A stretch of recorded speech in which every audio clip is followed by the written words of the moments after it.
अस्सलाम वालेकुम एवरीवन, क्या हाल चाल हैं आप लोगों के। एक मिनट मैं बस सारी सेटिंग कर लूँ।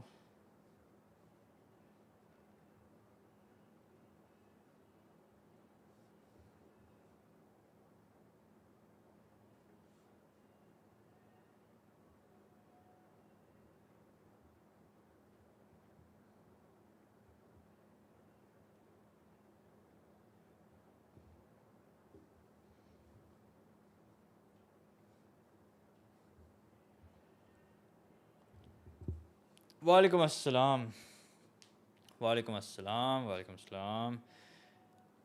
I'm good, alhamdulillah. How are you guys? वालेकुम अस्सलाम। सर पढ़ाना शुरू करें। Sir I have good news, I have overcome doom solving. चलें, that's nice, better late than never. Sir how was your paper? My paper, I did not have an exam यार, मेरी तो छुट्टी हो गई पढ़ाई से। Hello sir, based on the Feb March papers, do you think tomorrow paper will be hard? But I don't know what's going to happen tomorrow. Okay, nobody knows. I'm not, if you're here for a prediction for a guest paper kind of a thing, then I have nothing but bad news for you guys. But if you're here to just do a quick syllabus run through, and by quick I do mean quick, okay? Quick se matlab quick syllabus run through hi hai. Don't expect that I'm just going to be teaching everything from scratch. That is not a good idea. Okay, it's practically impossible for me to teach you everything from scratch right now. ठीक है, so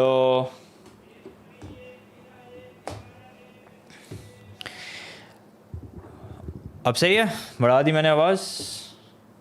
How long will the stream be? Stream will probably go on till, क्या बताऊँ, till 5:30 maybe. ठीक है, because 5:30 I have a class, so 5:30 से पहले I have to end it anyway. ठीक है, वालेकुम अस्सलाम। Is this A level? Beta, do yourself a favor today and in tomorrow's exam also, whether you're A level student or O level, read the instructions. Read the instructions, read the titles. ठीक है, so just do yourself this favor कि instructions पढ़ लिया करो, title पढ़ लिया करो, क्योंकि आप ही जैसे कार्टून लोग होते हैं जो पेपर के बाद शिकायत करते हैं कि हमने तो ये नहीं पढ़ा, हमने तो वो नहीं पढ़ा। ठीक है, अच्छा अब शुरू करते हैं। I'm gonna close the chat, I'm afraid। ठीक है, उसकी वजह यह है कि I don't want you guys to get distracted by the chat. I want you guys to just pay attention to what we're doing. ठीक है, so मैं एक दो टॉपिक्स के बाद I'll resume the chat.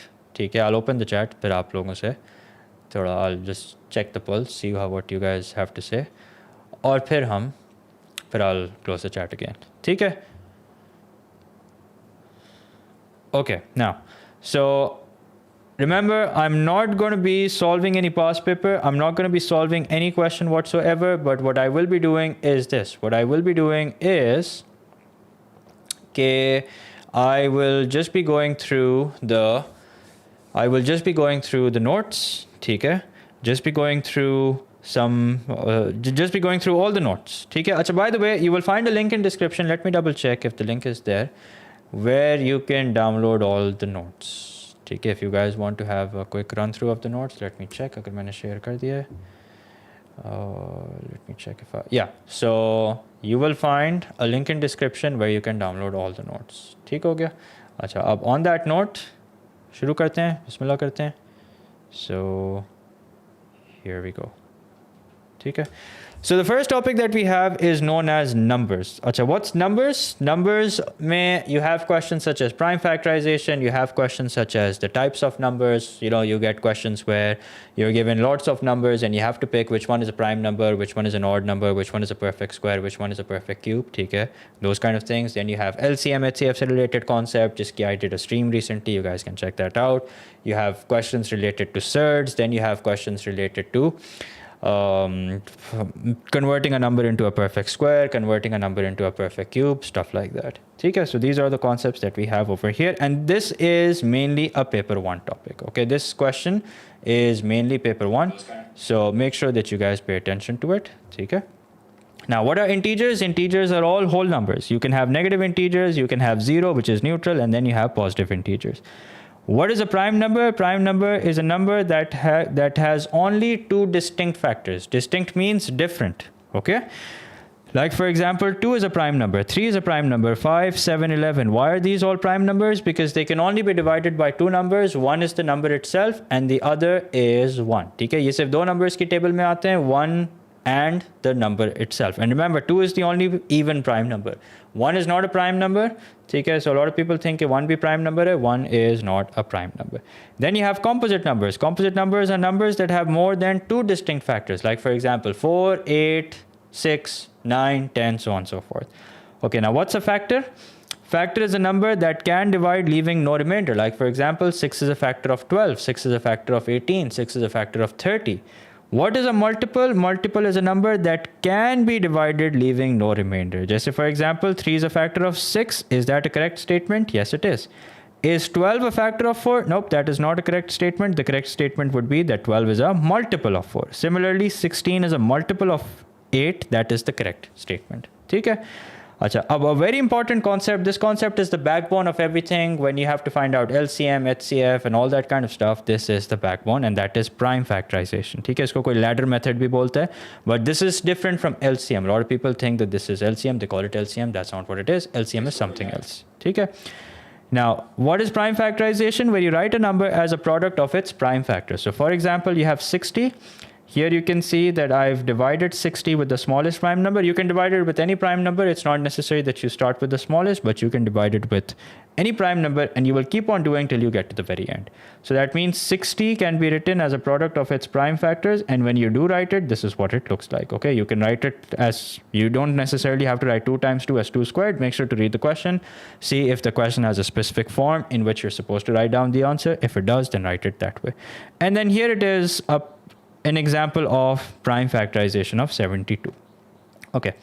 Now, if you look at all these numbers are perfect squares. Okay. And what is an important observation over here? An important thing to observe over here is that all the prime factors have an even power. Okay. So, for example, 64 is a perfect square. It has 2 power 6. 36 is a perfect square. It has 2 squared times 3 squared. 225 is a perfect square. It has power 2 squared times 5 squared. Same goes for 144. So what's a perfect square? Perfect square is a square of an integer. Okay. And ideally, since tomorrow is a non-calculator paper for both O-levels and IGCSE students, so ideally you should know your perfect squares from 1 till 20. You should have this memorized. If you do have this memorized, it'll be easier for you to find out. Let's say you're supposed to find out the square of a number. Let's say you're supposed to take out the square root of something. Let's say that you are supposed to multiply 2 perfect squares. So yeah, aapko hone chahiye. If you know these, you'll be able to save time. If you don't, it's not a deal breaker. You can work it out there and then. But the whole idea is to be able to save time. Achha. An important note, when written as a product of its prime factors, all powers are even. Ye kiski baat ho rahi hai? Ye baat ho rahi hai perfect squares ki. Now, here are some examples. Write 72 as a product of its prime factors. Find the smallest so here's the first part. We've written 72 as a product of its prime factors.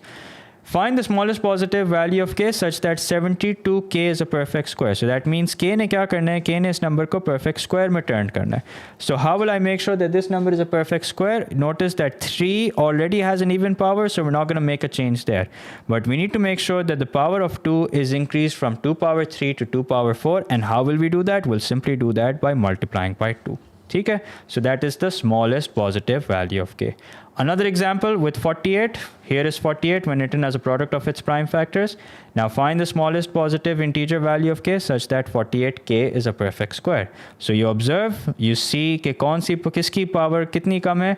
2 already has a power of 4. That means we don't need to change that. 3 power 1 must be increased to 3 power 2. And how will we do that? We'll do that by simply multiplying by 3. Okay.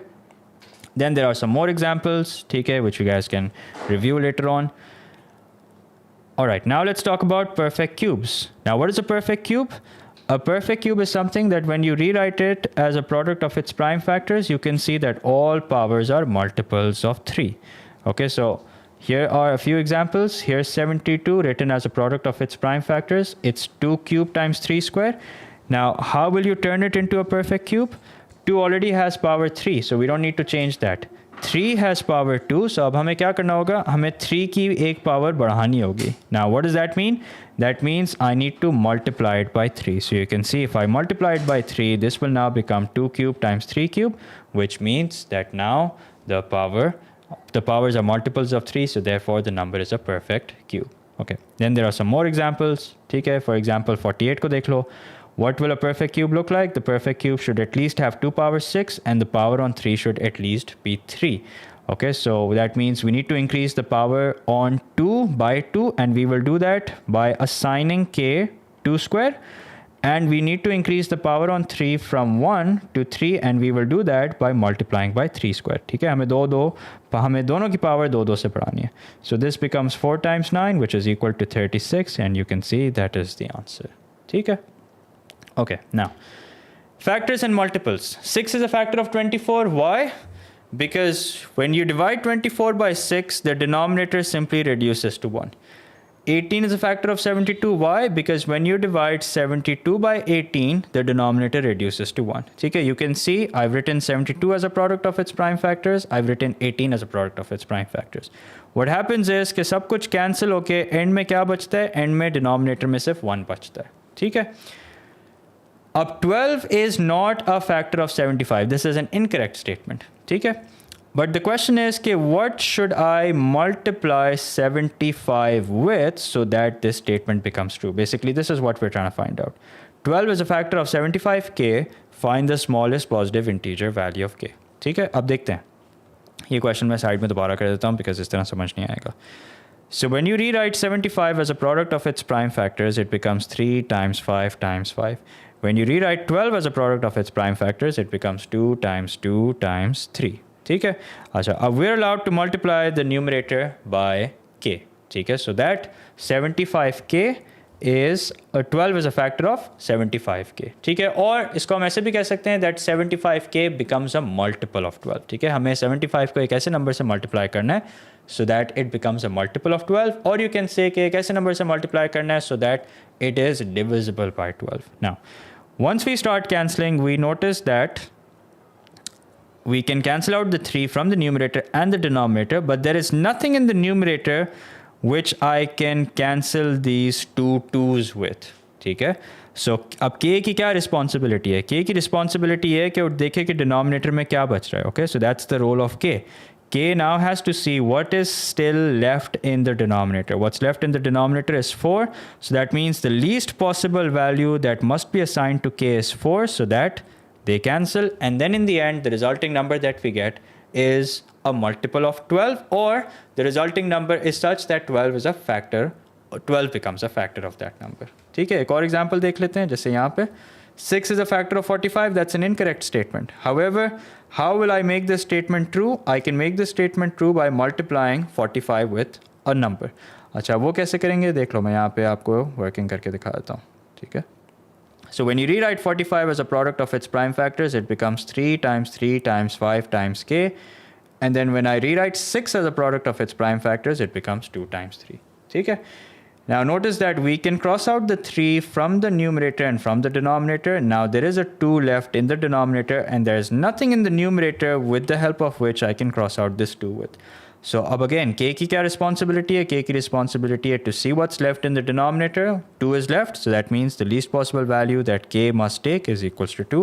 And that is why the answer is 2. Okay, then we have some more examples, okay, which you guys can later on review. Now, LCM and HCF. LCM related questions can come in the form of word problems, and same goes for HCF. Okay, LCM, HCF, these questions can come in the form of word problems.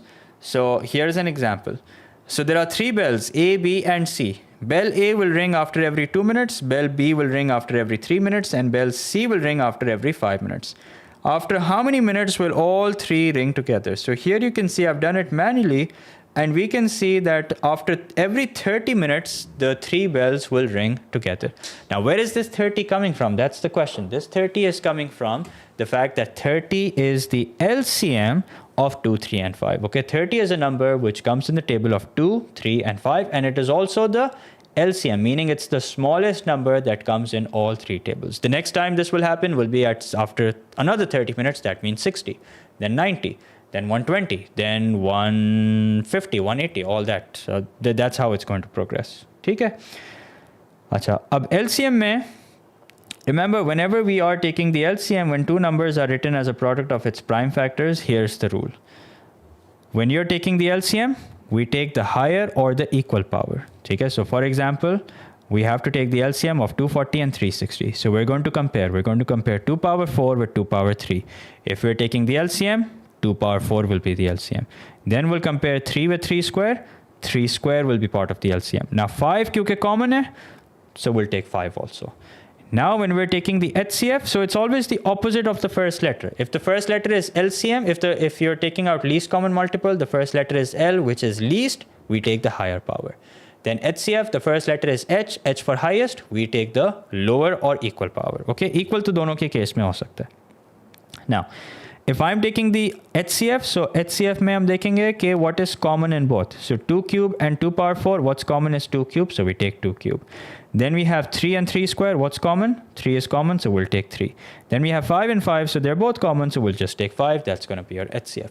In questions like these, make sure to read the question. Sometimes the question will ask you to give your answer as a product of its prime factors, meaning something like this. Sometimes the question will ask you to work out the value. Okay, so don't doom solve.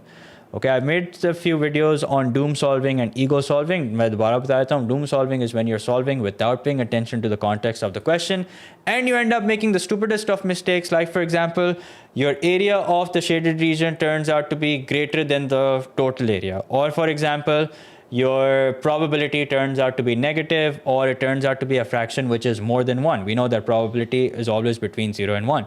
Or for example, another example would be that you calculate the mean, which turns out to be even greater than all the values that you have, even greater than the greatest value that you have in the data set. Okay, so this is considered doom solving. Doom solving means that you've literally shut your brain is not braining, जैसे आप लोग बोलते हो, ठीक है, your brain is not braining and you're just solving questions and you're not making sense of any answer whatsoever. Okay, so don't do that. You'll end up paying the price. And also don't ego solve. Ego solve का मतलब क्या होगा? Okay, for example, आपने बस, you don't think that it's important to do the working, you just try to do everything directly. That is a good example of ego solving. Ego solving मतलब, let's say you have to do 0.2 squared. अब 0.2 squared अगर मैं आप लोगों से पूछूं, I'm sure अभी बहुत सारे लोगों ने सोचा होगा कि यार ये तो बहुत आसान है, 0.2 squared तो simply 0.4 होता है. ठीक है, well the sad news is 0.2 squared is not 0.4, it's actually 0.04. ठीक है, अब जितने भी लोगों ने बोला 0.4, इन्होंने ego solve किया. ठीक है, they thought that they don't need to do the working and I can just work it out mentally, but sadly that's not the case. Okay, and I think you guys figured for yourself why ego solving and doom solving can make you pay the price. ठीक हो गया? अच्छा, so long story short, LCM में we take the higher or equal power and in HCF we take the lower or the common or equal power.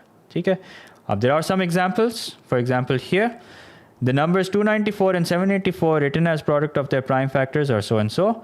Find the largest integer which is a factor of both 294 and 784. ठीक है, अब largest integer which is a factor of both means that we have to take the highest common factor. So highest common factor में we will see what's common. So if I compare the powers of 2, I see that 2 power 1 is common. 3 तो सिर्फ, we only have 3 here but we don't have any 3 over here. Achha, then if I compare 7 square with 7 square, 7 square is common in both, so we take 7 square. Now notice the question does not by any means suggest that you're supposed to give your answer as a product of its prime factors, so make sure that you work out the value and you give that as the answer. Achha, now, what if you have to take a square root of a really large number? इधर हम क्या करते हैं? इधर हम we take help of prime factorization. Okay? So for example, 784, here it is, it can be written as 2 power 4 into 7 square. So when you take the square root of 2 power 4, the power gets divided by 2, it becomes 2 square. Then when you take the square root of 7 square, the power gets divided by 2, so it becomes 7 power 1. And in the end, the answer that you get is 4 times 7, which is equal to what? Which is equal to 28. Okay? Okay, now Then there are some more examples for you guys to review. Concept हमने कर लिया. अच्छा, rational and irrational numbers. Also something that is very frequently tested in the non-calculator paper. First of all, let's understand what is a rational number and what is an irrational number. So rational numbers are numbers that can be expressed as a fraction of two integers. ठीक है, अब इसमें क्या क्या आ जाता है? इसमें आपके whole numbers आ जाते हैं, integers आ जाते हैं, all your terminating decimals, all your recurring decimals. Okay, these are all rational numbers. Why? Because they can be expressed as a fraction of two integers. Even if they're not expressed at the moment, you can still express them. Like for example, 0.325 can be expressed as 325 upon 100. So what did we just do? We took a number and we expressed it as a fraction of two integers. Therefore, it's an example of rational. Same goes for recurring decimal. Remember, every recurring decimal can be expressed as a fraction, and you should know how to convert a recurring decimal to fraction. ठीक हो गया? ये भी मैं अभी आगे जाके बताऊंगा कि इसको कैसे करते हैं, ठीक है? I'll do an overview. If you want a detailed explanation, you can check out multiple videos that I've made. Achha, what are irrational numbers? Irrational numbers are numbers that cannot be expressed as an integer or a fraction of two integers. अब इसके कुछ classic examples. Pi is a very good example. Achha, you might think कि sir pi तो 22/7 होता है. Well, remember, pi is not exactly 22/7. Pi is approximately equal to 22/7. We take it when the question says so. Achha, paper 1 mein, please note that the value of pi that we're going to take throughout is going to be pi only unless mentioned otherwise in the question. Sometimes the question will say, okay, take pi as 22/7, take pi as 3. Okay, so if not, then you will keep pi as pi only, because chances are that you are supposed to give your answer in terms of pi, or maybe you're given that the answer is equal to so and so pi, in which case pi and pi will cancel, and whatever is the coefficient of pi, that's going to be your answer. Okay. Achha, questions like these are very common. Write down an irrational number between 3 and 4. And there is one simple, straightforward way of solving questions like these. All you have to do is rewrite both the numbers as their square root of their squares. ठीक है, जैसे for example मैं 3 लिखूँ या मैं root 9 लिखूँ, it's the same thing. The value of root 9 is also 3 and 3 is also 3. Similarly, whether I write 4 or whether I write root 16, it's the exact same thing. Here I've done some examples. Whether you write 2, whether you write 4/2, whether you write 100/50, they're all the same in value. Okay, does not make a difference. But the question is, what's the benefit of doing this? The benefit of doing this is so that we can see what are all the irrational numbers in between. Achha, irrational numbers hote kya hai? A good example of an irrational number would be square root of a non-perfect square. Like for example, square root of 2, square root of 3, not square root of 4, square root of 5, 6, 7, 8, not 9, 10, 11, 12, 13, 14, 15, not 16, so on and so forth. Similarly, even cube roots, but don't go there. ये नहीं कि मैं dare बन जाता हूँ, मैं बहुत ही कोई ऐसी यूनिक वैल्यू देता हूँ जो किसी ने सोची नहीं होगी कभी. कोई एग्जामिनर आपको कोई शाबाशी का ख़त नहीं लिखेगा, कोई ऑनरेबल मेंशन नहीं होगा. It's not like your name is going to be announced or something. Just play it safe, okay? Because I see people taking weird values like square root of 11.75 or square root of 12.25, which by the way is wrong, okay? If let's say you write square root of 12.25, that is actually a perfect square, okay? So don't be silly, don't be daredevils. There's nothing you're going to gain. You're only going to lose if you do something like that. So now what we're going to do is we're going to pick a value that is in between root 9 and root 16. Now it's easy for us to decide. We can pick root 10, we can pick root 11, root 12, root 13, root 14, root 15. And we have so many answers, and any of them could be the correct answer. Okay? So there you go. Achha, another example. Ab these are all past paper questions. Write down an irrational number between 1 and 2. Achha, इधर अगर आप सोच रहे हैं कि मैं pi लिख दूँ, कुछ daredevil सोच रहे होंगे कि मैं pi लिख दूँ, तो आप सही सोच रहे हैं. You can actually write pi. Pi is an irrational number between 3 and 4. ठीक है, कोई सोच रहा होगा ना, I'm pretty sure. Okay, now write down an irrational number between 1 and 2. So rewrite 1 as root 1, rewrite 2 as root 4, and then you don't have a lot of options here, just root 2 and root 3. So go with either one and you'll be fine. Achha, simplifying surds. So this is something that has been added in our syllabus, especially the addition and subtraction part. So we'll go over that also. So let's say you have root 8. How can you simplify root 8? The first thing you need to do is you need to write it as a product of its prime factors. So that's 2 times 2 times 2. अब हम क्या कर सकते हैं? We look for pairs now. We can make a pair of 2, bring it outside. So we have 1, 2 outside, and whatever is left inside, you let that be as it is. So that means the answer is 2 under root 2. ठीक है, इसको ego solve नहीं करना. Don't think that I don't need to do any working. I can just give the answer directly. you'll end up making a horrible mistake and you'll end up paying the price also. Okay, you don't want that. Don't ego solve this. Do it the way that it's meant to. Okay, go the extra mile, not because it's marked, but for your own sake, so that you feel good about, you feel confident about how you, about your answer and your solution. Achha, root 18, let me do it from scratch. If I want to simplify root 18, first of all, I will write it as a product of its prime factors. Then I will see that inside the root, there is a pair of 3. So I'm going to bring the 3 outside, and whatever is left inside, I'll let that be as it is. So that's 3 under root 2. Okay? And then you can use this method to simplify any surd. अच्छा, फिर ये divisibility test भी देख लो, ये भी आपको काम आएगा, especially when you're simplifying fractions, maybe in probability or anywhere basically. ठीक है? So how do you make sure that a number is divisible by 2? The number should be even. That's a no-brainer. How do you make sure that a number is divisible by 3? If the sum of digits in the number should be divisible by 3. Like for example, if you have 784, अब मेरे पास time नहीं है कि मैं 784 को actually divide करके check करूँ whether it's divisible by 3 or not. So what I'll quickly do is I'll do 7 plus 8 plus 4. What's that equal to? That's equal to 19. Is 19 divisible by 3? No, it's not. So that means the entire number is not divisible by 3. Now, if on the other hand you have 681, what is 6 plus 8? That's 14. 14 plus 1, that's 15. 15 is divisible by 3. That means the entire number is divisible by 3. So now you can actually go ahead and divide the number. Now, what's the answer? Obviously, that you'll have to figure out. But you can now safely go ahead and divide the number. Achha, then you have 4. 4 ka kya divisibility test hai? That the last 2 digits must be divisible by 4. So if you have 84 at the end, 84 is divisible by 4. That means you can go ahead and divide this number by 4. 626, you have 26 at the end. 26 is not divisible by 4. So therefore, this entire number is not divisible by 4. Achha, 5 ka bhi simple hai. If it ends in a 5 or a 0, it's divisible by 5. 6 ka kya hai? It's not very productive. It's best that you actually divide the number by 6 manually and see whether it is divisible or it isn't. But if it's divisible by 2 and it's divisible by 3, that means it's divisible by 6 also. Achha, 7 ka ek hai, but horrible hai. Better hai ki aap manually check kar lo. ठीक है? Same goes for every other prime. Same goes for every other prime number after 7, like 11, 13, and so on and so forth. Then 8 ka kya hai? The last 3 digits should be divisible by 8. Now this is what it is, but it's not really helpful. It's always helpful that you, because it's not that you're going to straight away divide by 8. Okay, you'll probably start simplifying. So first simplify the number, simplify the numerator and the denominator, and then you would have brought it down to maybe 4 or 2, and then you can check whether the number is divisible by 4 or not. Achha, 9 ka kya hai? That the sum of the digits in the number should be divisible by 9. Like for example, 72, 7 plus 2 is equals to 9. That means the entire number is divisible by 9. 108, 1 plus 0 plus 8 equals to 9. That means the entire number is divisible by 9. ठीक हो गया? ये हो गया हमारा एक topic. कितनी देर में हुआ? चलें. अच्छा, डेसिमल्स ये छोटा है, ये जल्दी हो जाएगा. फिर मैं ज़रा थोड़ा प्रेशर कुकर खोल दूंगा. By pressure cooker I mean the chat. I'll see what you guys have to say and then we will go back to studying.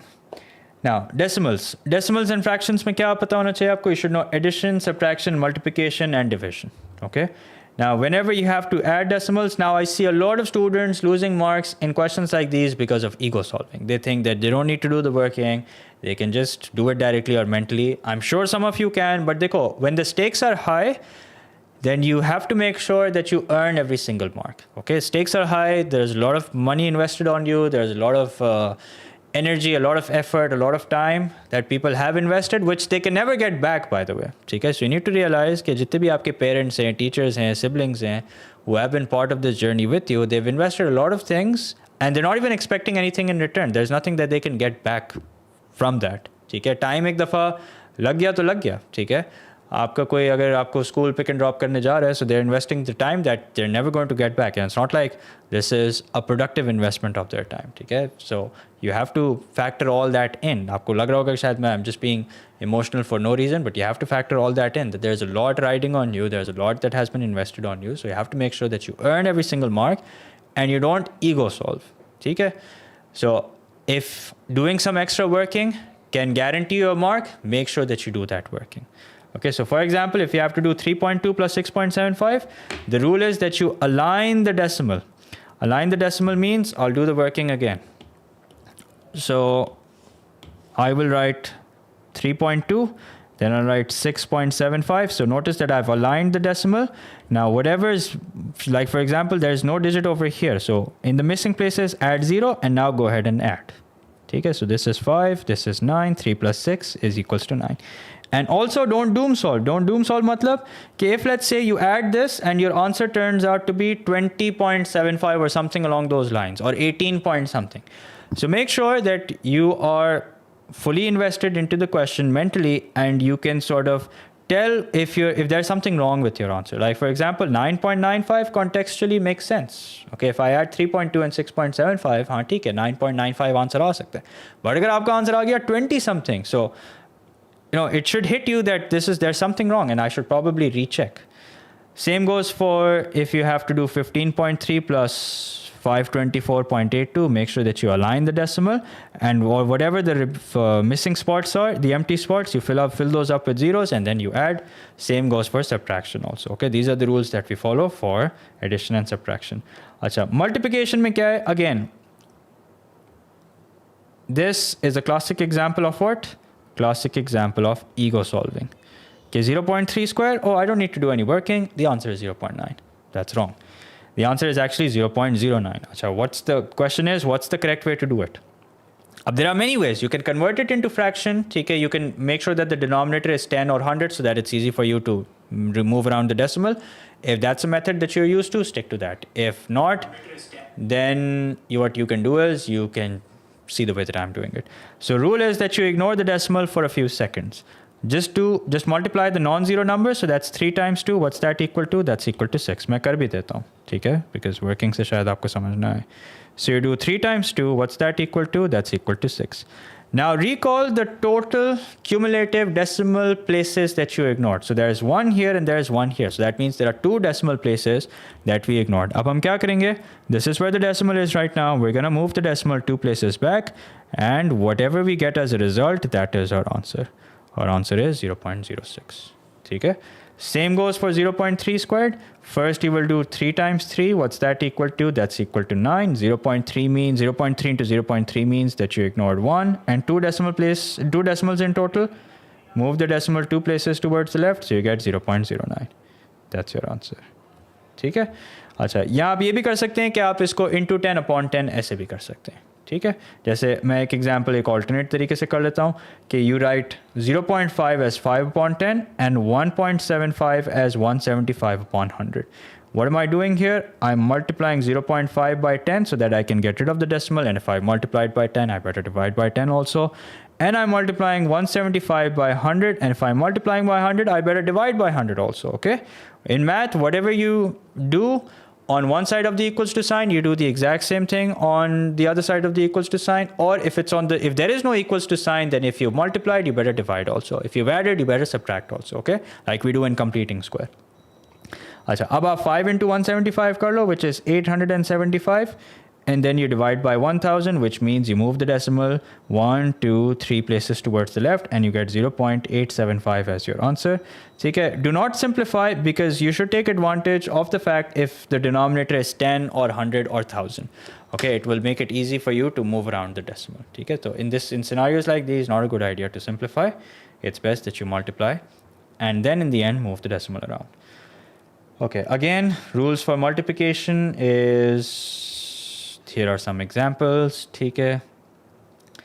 अच्छा, फिर we have division of decimals. अब देखो, division of decimals में the first thing you do is you convert it into fractions, ठीक है, and then you divide. So for example, 0.28 divide by 0.7. Don't do it directly. First you convert both of them into fractions by multiplying both of them by 100. ये नहीं करना कि इसको multiply by 100 कर लेता हूँ, this will turn into an integer, and इसको multiply by 10 कर लेता हूँ. If you're multiplying 1 by 100, you have to multiply the other by 100 also. If you're multiplying 1 by 1000, you have to multiply the other by 1000 also. Here are some examples of converting a decimal to fraction. Then when you have gotten to non-decimal values, then you simplify and then in the end give your answer. Ab dekho, at 4 upon 10, I stopped simplifying. I just gave the answer directly as 0.4. Why? Because I took advantage of the upon 10. Then here's another example, 0.32 divided by 0.0008. So notice that the denominator has more decimal places. That is why I need to multiply the denominator by 1000, which means I'll multiply the numerator by 1000 as well. Although we don't have to multiply the numerator by 1000 to get rid of the decimal, but since we're multiplying the denominator by 1000, we better multiply the numerator by 1000 also. So we get 320 upon 8, which is equal to 40. Okay? So then what if you have to take the square root or a cube root of a decimal? Again, the best thing you need to do is convert it into fraction. Ab square root 144 kitno ko pata hoga? I doubt like 10% of the people would know the exact answer. Okay, and again, do not ego solve. First, multiply the numerator by 100, which means you now have to multiply the denominator by 100. Now look at the numerator and look at the denominator. Notice that 144 is a perfect square and 100 is a perfect square. No need to simplify. Just go ahead and take the square root of 144, which is 12. Take the square root of 100, which is 10. And then simplify, give your answer as 1.2. Here's another example of 1.96. Acha, fraction to decimal. So that's easy. For example, let's suppose you have to do 3 upon 16. जैसे यहाँ पे देख लेते हैं 7 upon 20. ठीक है, मैं करके दिखा देता हूँ आप लोगों को. So here is 7 that is being divided by 20. So we'll put a, you can't, 20 के table में 7 नहीं आता, so you put a decimal so that you can put a 0, and then what do you get? You get 26 or 23s are 60. What's left? 10. Now you can always add 1 0, okay, without adding a 0 over here. Without adding a 0, you can always add 1 0. So what do you need to multiply 20 with? You need to multiply 20 with 5. So 25s are 100, and your answer is 0.35. ठीक हो गया?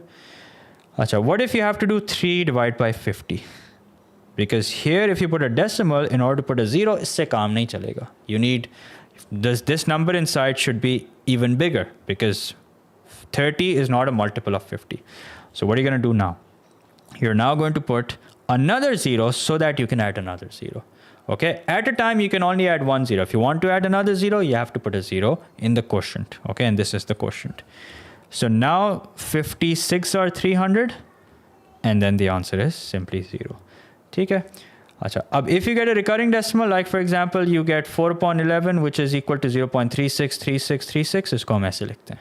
Similarly, if you get 1 upon 9, which is going to be 0.11111, this is how we write it. Okay?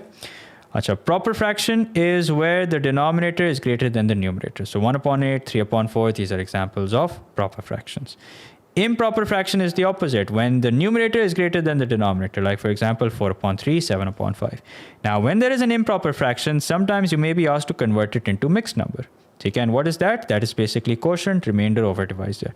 Like for example, let's suppose you have 8, which is divided 8 upon 3, which by the way is an improper fraction. But what if I want to convert it into mixed number?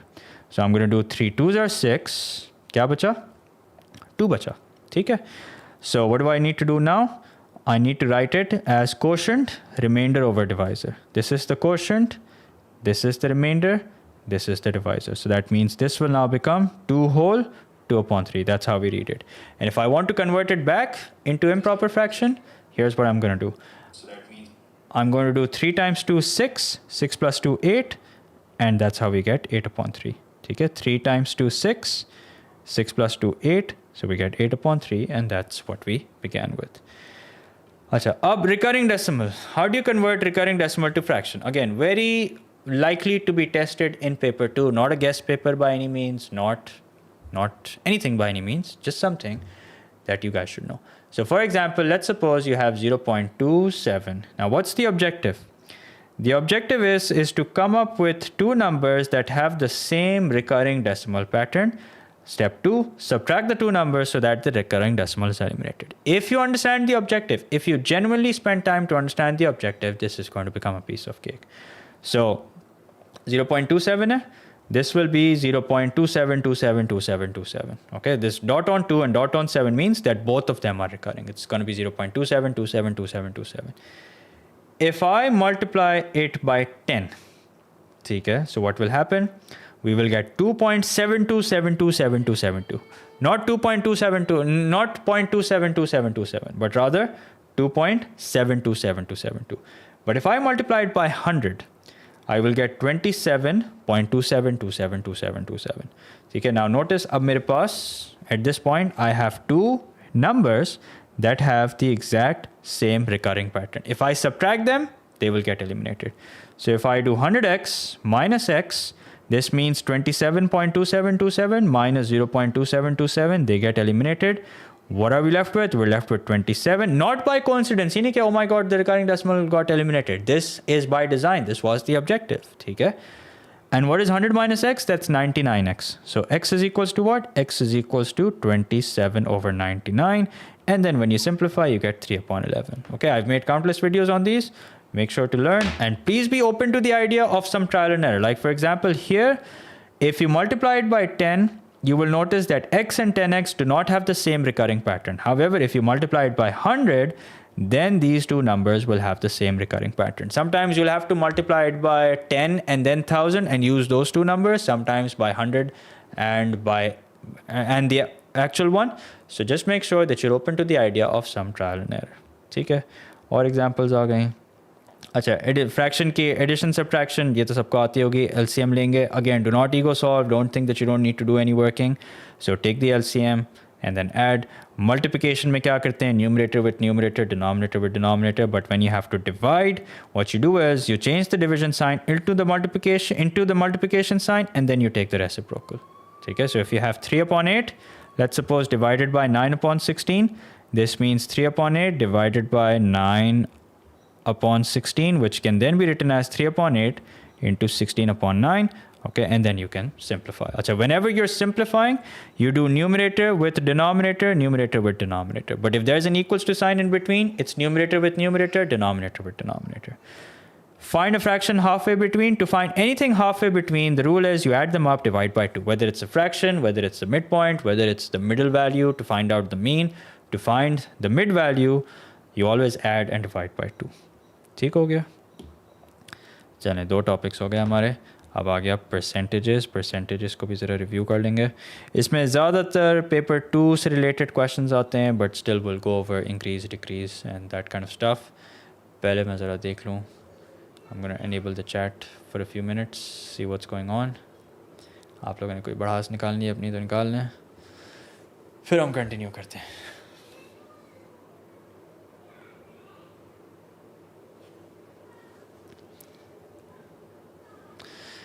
Sir, your AS differentiation stream enough for AdMaths class test? No.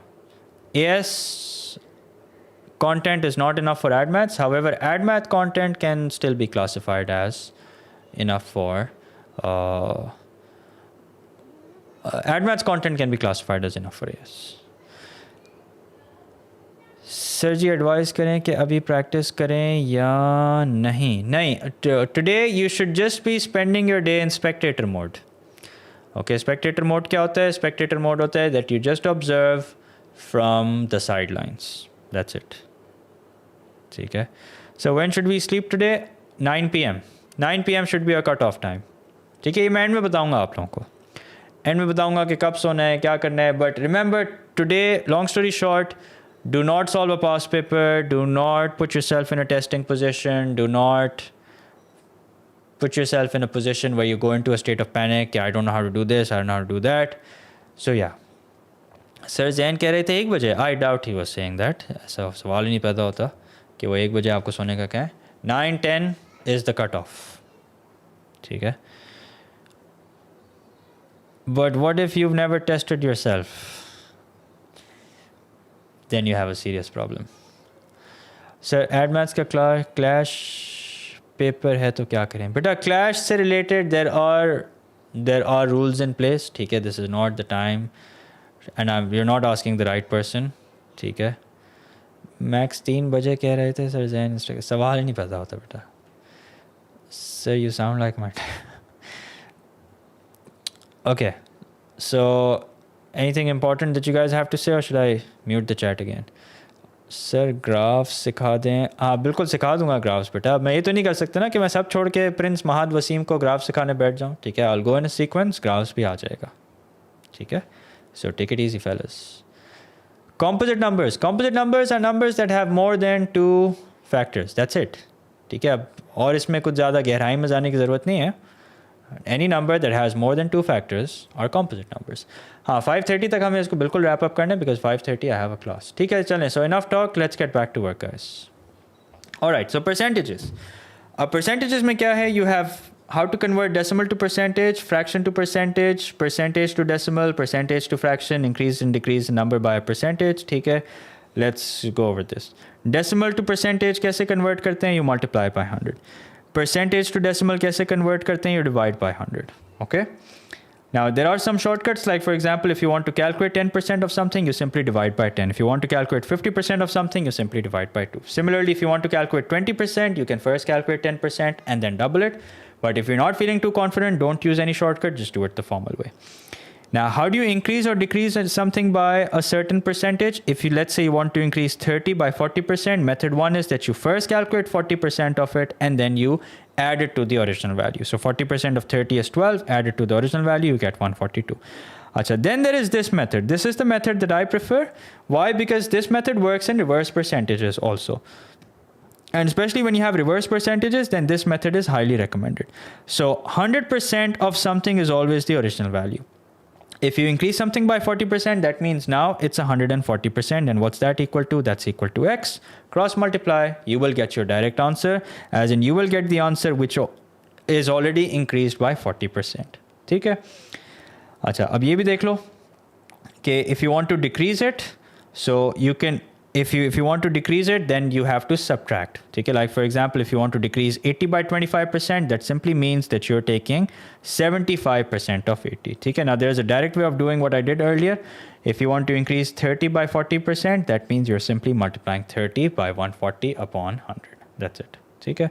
Achha, then there are some word problems. Word problems may make sure that you read the question very carefully, such as the price after sale, price after discount, price before discount, the original price, the price after tax, price before tax. Okay, so these are keywords. If it's the original price, if it's the cost price, it's always equal to 100%.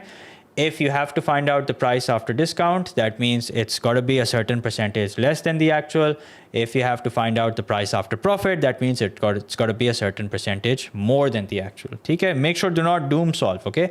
ऐसा ना हो कि आपका profit जो है वो आपका, या let's say आपकी जो your answer does not make any sense contextually. ये नहीं कि आपकी जो discounted price है वो selling price से भी, price before discount से भी ज़्यादा आ जाए. ठीक है?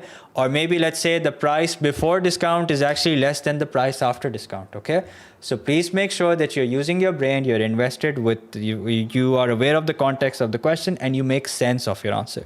Just say for example, यहाँ पे question है where all the prices are reduced by 20%, find the price of a sari which previously cost $44. Now that means after a sale, technically the price should go down. If let's say you end up doing something wrong and your answer turns out to be more than the price before sale, so it should hit you that you've done something wrong, and it will only hit you if you have, well, if you've slept well, your brain is braining, and you're aware of the context of the question. Okay, you're not just picking values and percentages from the question to solve. Okay, you are making sure that you are invested in the context of the question also. Again, some more word problems which we're going to skip. अच्छा, percentage profit कैसे निकालते हैं ये भी देख लो. It's profit upon cost price into 100. What is profit? It's the difference between selling price and cost price. And same goes for loss. Loss happens when your cost price is more than the selling price, and percentage loss is loss upon cost price into 100. Okay? Achha, remember to read the question carefully. Sometimes one value will be given in cents, one value will be given in dollars. Make sure that you're aware of what's going on and you give your answer accordingly. Okay? Some examples that you guys can review.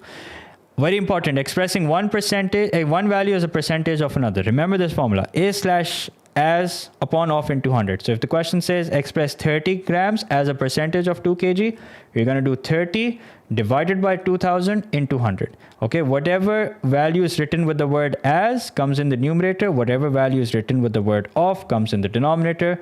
So A/as upon of into 100, this gives you what percentage is 30 grams of 2 kg. Express 20 minutes as a percentage of 3 hours, 20 in the numerator, 3 hours in the denominator. Make sure unit is the same and then you solve. Okay, now, as a reverse percentages. Reverse percentages is when the price that is given to you is either after an increase or after a decrease. A dealer sold a painting for 800. This is the selling price. She made a profit of 25% on the price she paid for it. So if you make a profit of 25%, that means you're selling it for 25% more than the actual.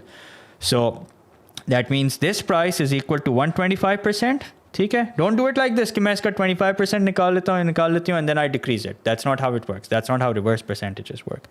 So instead, what you need to do is you need to set up two columns, one for percentage, one for dollars.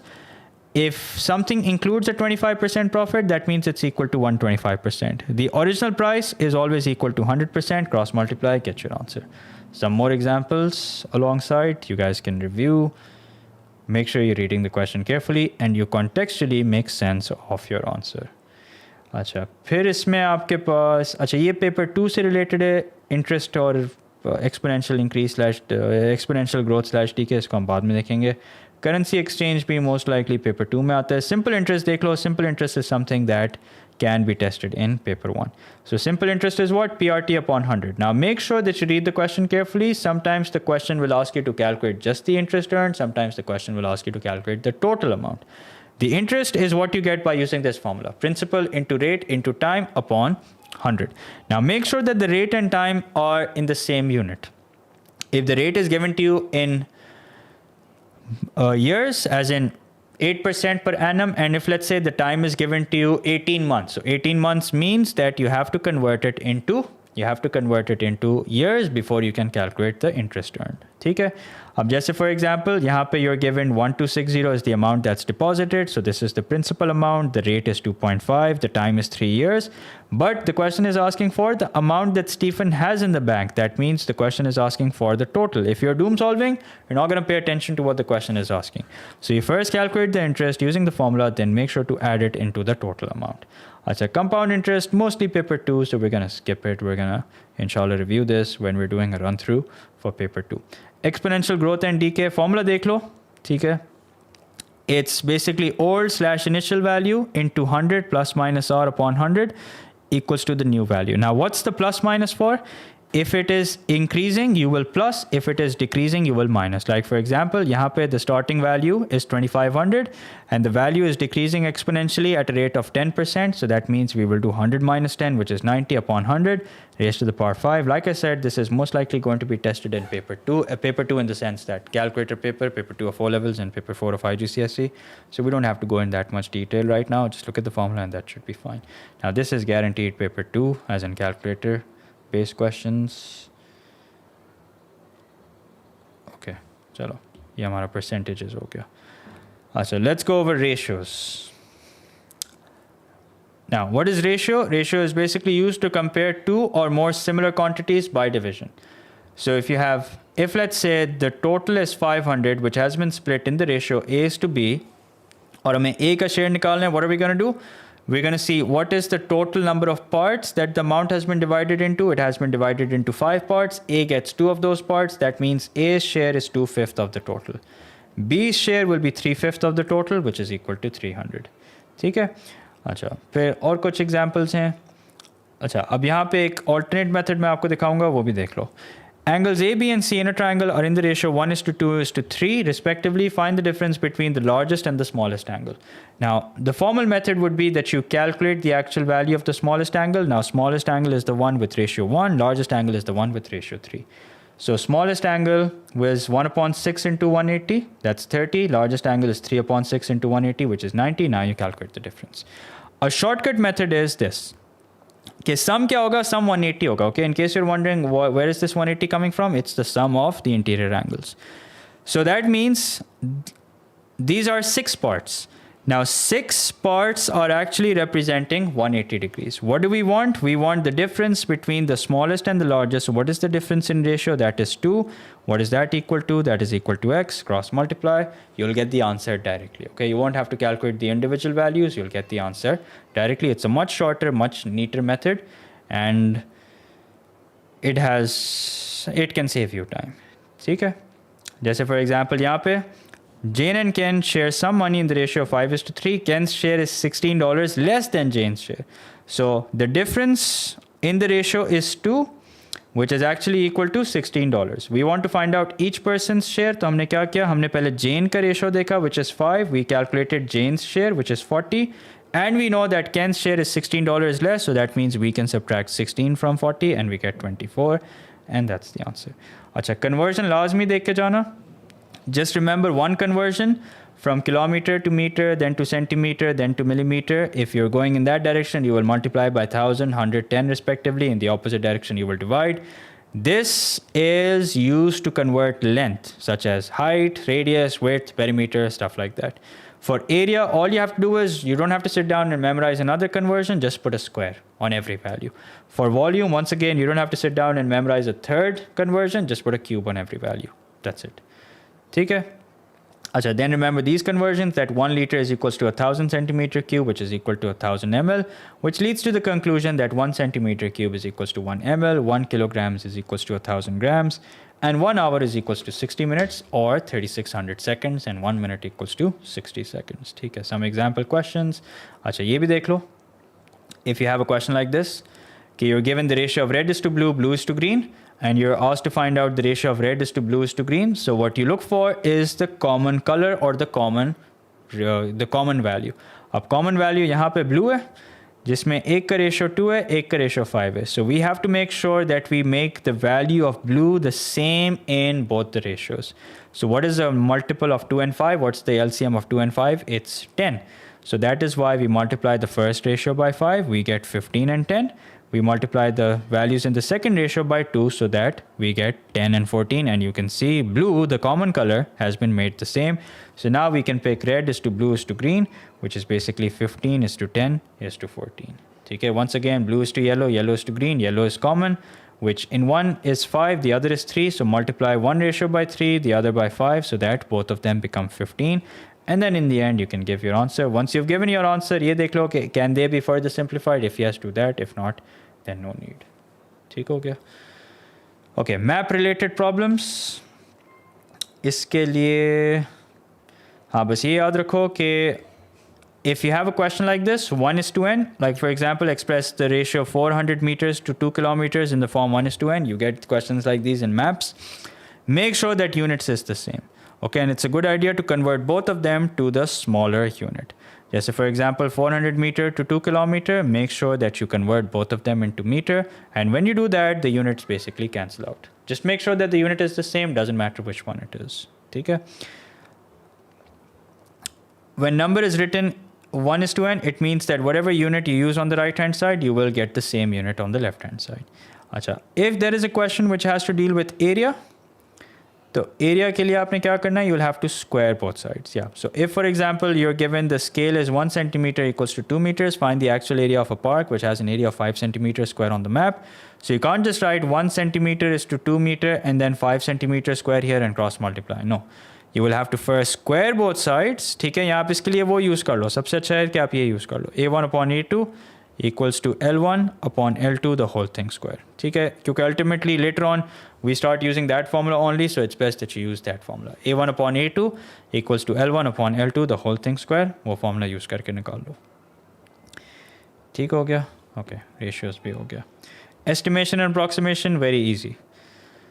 अच्छा, first of all, this is a rule that we follow in paper 2. Now I know that this is not a hard and fast rule. If you write your answer to a greater level of accuracy, it is accepted. But this is the rule that I follow because it says on the question paper. ठीक है? अच्छा, exact form क्या होती है? Exact form is surd form, in fraction form, or in terms of pi. Non-exact values are all rounded off correct to 3 significant figures. अब you often get questions like these in paper 1, and they're honestly freaky marks. Yeah. By writing each number correct to 1 significant figure, estimate the value of. Now, you have to first write all the numbers correct to 1 significant figure, then estimate the value. A lot of people, they take it as it is, और फिर end में answer estimate करने की कोशिश करते हैं correct to 1 significant figure. No.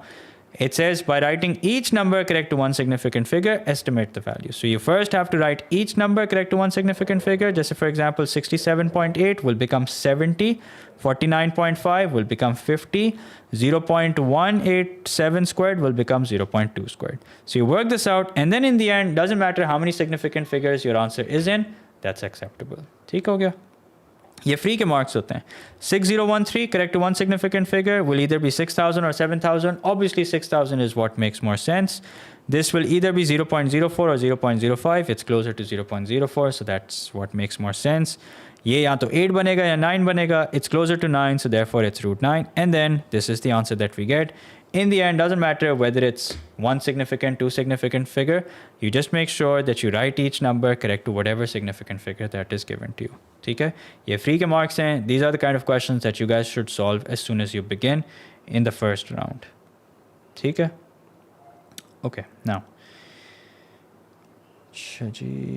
Let's have a look at number 6. What was topic number 6? Maybe I just numbered it incorrectly. Anyway, now limits of accuracy. Limits of accuracy में क्या होता है? Upper bound, lower bound.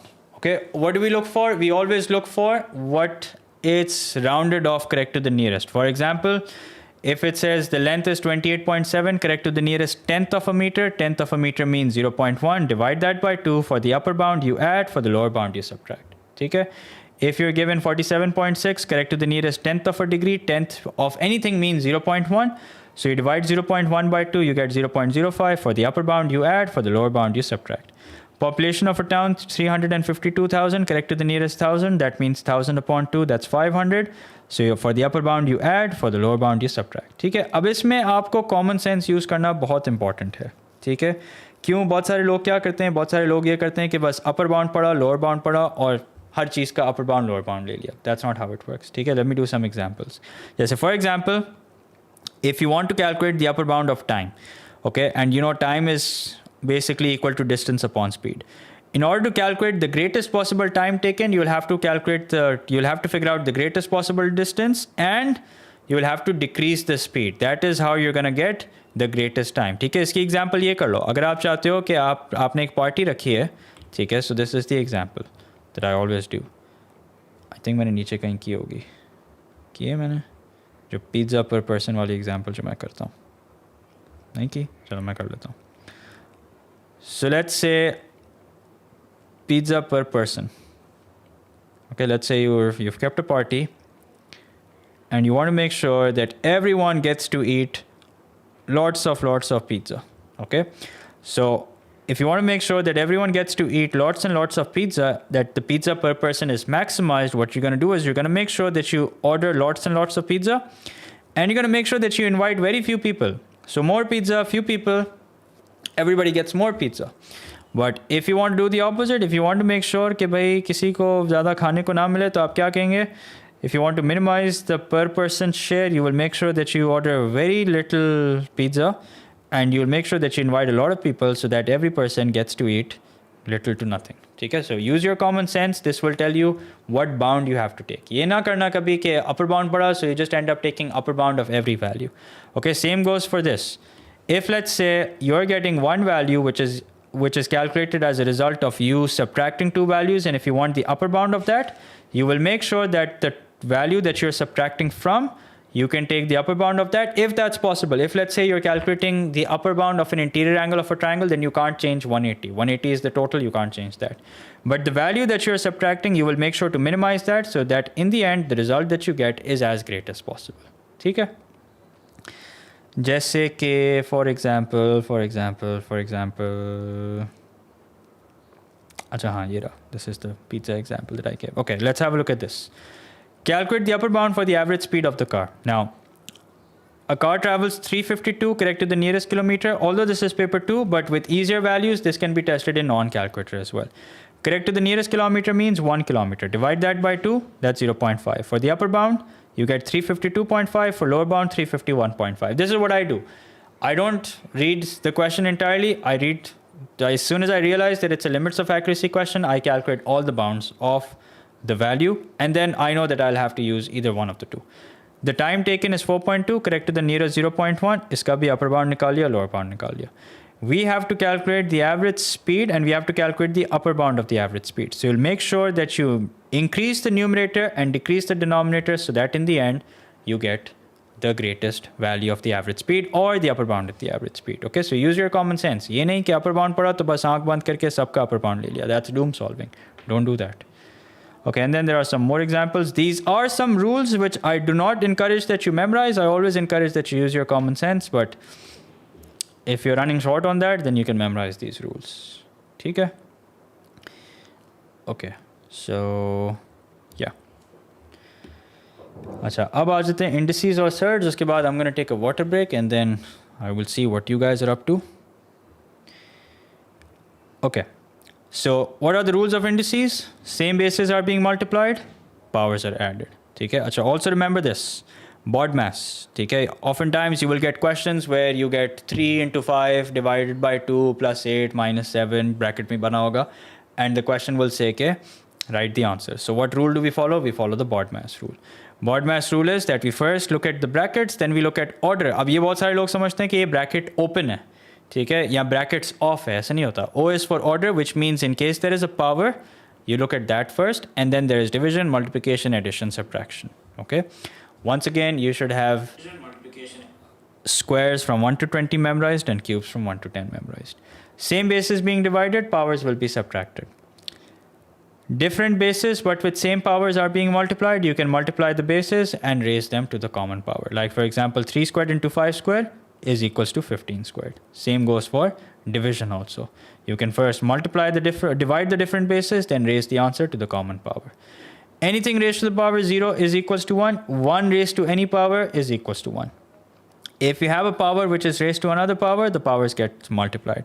Achha, watch out for this. If you have 3x, the whole thing square, remember, if the power is outside the bracket, that means the power applies on 3 as well as x. So the answer will not be 3x square, rather it will be 9x square. The correct answer is 9x square.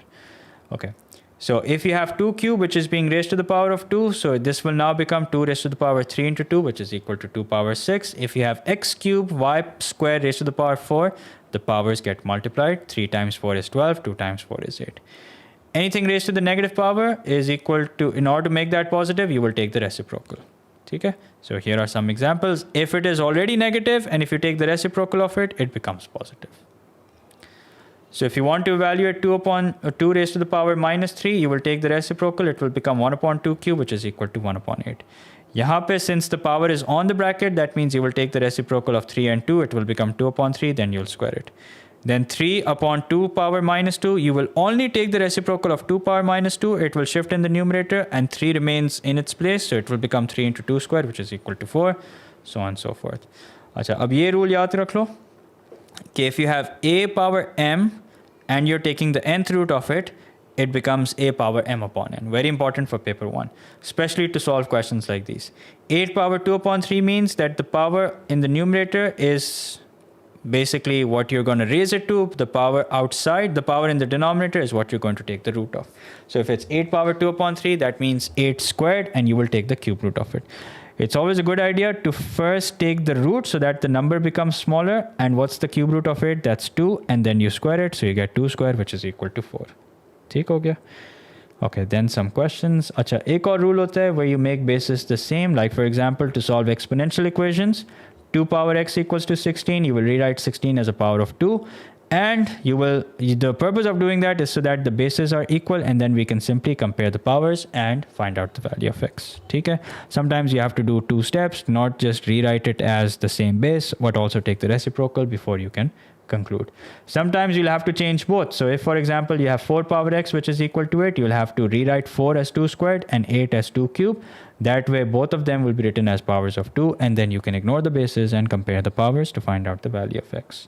Some examples which you guys can view. अच्छा, वापस से surds आ गया, simplification की revision आ गई. Addition and subtraction. Remember the rule: apples to apples, oranges to oranges.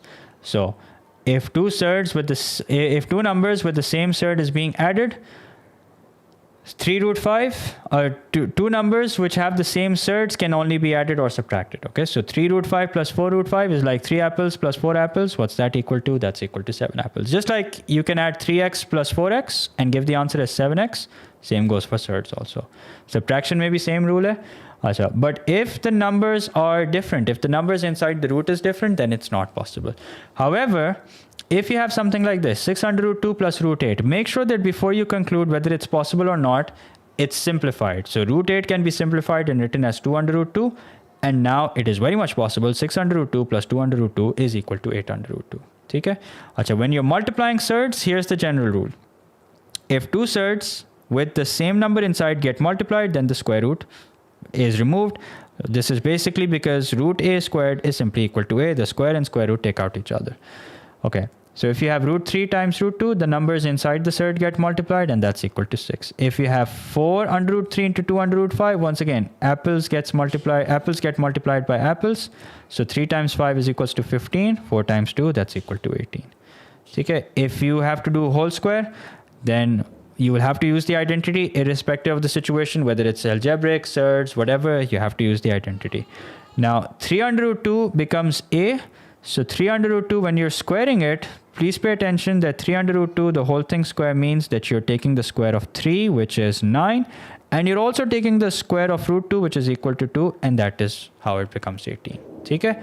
So ये नहीं कि identity हम कभी use करेंगे, कभी नहीं use करेंगे. Whenever you come across something which follows a plus b, the whole thing square, you'll use the identity. Simple as that. Okay. Rationalization, again, an important concept for non-calculator, and this is something that has been added recently. It was added in 2025 in both O-levels and IGCSE, and something that can be tested in non-calculator. So if you have 1 upon root 2, how will you rationalize this? You'll multiply the numerator by root 2, the denominator by root 2. You basically look at the irrational part in the denominator and you multiply both the numerator and the denominator by that. And 1 into under root 2 becomes root 2. Under root 2 into under root 2 becomes 2 only. इसके बहुत easy questions आते हैं, free के marks होते हैं, so just make sure you understand how it's done. If you have 2 upon under root 3 and you're asked to rationalize that, you'll multiply the numerator by root 3 and the denominator by root 3. So you get 2 under root 3 upon 3, and this is what you end up with. If you have something with the root, then you can either multiply it with the entire denominator or simply with the irrational element, meaning you can multiply the denominator by root 2 and the numerator by root 2 only, or you can multiply it by 3 under root 2 and 3 under root 2. In both cases, you get the same answer. Okay? Okay, acha. If you have something with a plus and minus, in that case, what you multiply it with is the opposite sign. So if, for example, you have root 2 minus 1, you will multiply the denominator and the numerator with root 2 plus 1. Okay, that way the denominator always follows the identity a square minus b square, and you end up with a rational number, and the numerator you multiply just the normal way. 3 gets multiplied by root 2, that becomes 3 under root 2. 3 gets multiplied by 1, which is equal to 3. Okay? Again, free के marks हैं, इनको समझ लो अच्छे से, so that you can make sure that you get those marks. And that's it. अच्छा, अब I'm going to take a water break. मैं इतने chat खोल देता हूँ so that you guys have something to say. You can do that. फिर हम standard form को review करते हैं. So we're going at a good pace. इंशाल्लाह हमारा complete हो जाएगा 5:30 तक. So give me 2 minutes. I'm going to go grab some water.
Okay. Sir Zain said those who have PM papers sleep by 3 PM max. Really? He said 3? 3 AM? I don't know, man. 3 AM is risky. 3 AM तो risky है. 3 AM तक तो आप ना जागें तो अच्छा है. But खैर, anyway. Keep talking, sir. I'm almost there. Sir, अगर 70 तक mark score करें, is it enough for an A? 70 out of 100? नहीं बेटा, it's not enough for an A unless the threshold is like extremely low. Sir, सिर्फ chill करें तो सही है क्योंकि ना पढ़ने में guilt हो रहा है. Beta, last minute studying does more harm than good. Okay, last minute solving papers, last minute testing yourself will do more harm than good. The max that I would recommend is that you guys just review your work. Okay? If you maintain an error log, तो वो कर लें. I know PM है, लेकिन फिर भी it's important that you guys wake up early. ठीक है, you guys get settled. ये ना हो ना कि अगर आपका PM है, it's not, देखो, it's not just about how much time you have before the exam. It's about, quality sleep जो आपको मिलती है ना, ठीक है, वो आपको मिलती है between, I would say, 9 to 5, okay, like 10 to 5 कर लो, between 10 AM to or 10 PM to 5 AM. That's the time for quality sleep, ठीक है. So after that, yes, you will sleep, but वो quality sleep नहीं मिलेगी आपको. 5 बजे तो फजर हो जाती है. अगर आप 3 बजे सो गए तो फिर फजर की नमाज गई आपकी. Thank you, appreciate that. Okay, now like father like son. अच्छा खैर, anyway, let's continue. So standard form. अच्छा, मैं चैट बंद कर रहा हूँ, तो 1-2 टॉपिक्स के बाद मिलेंगे.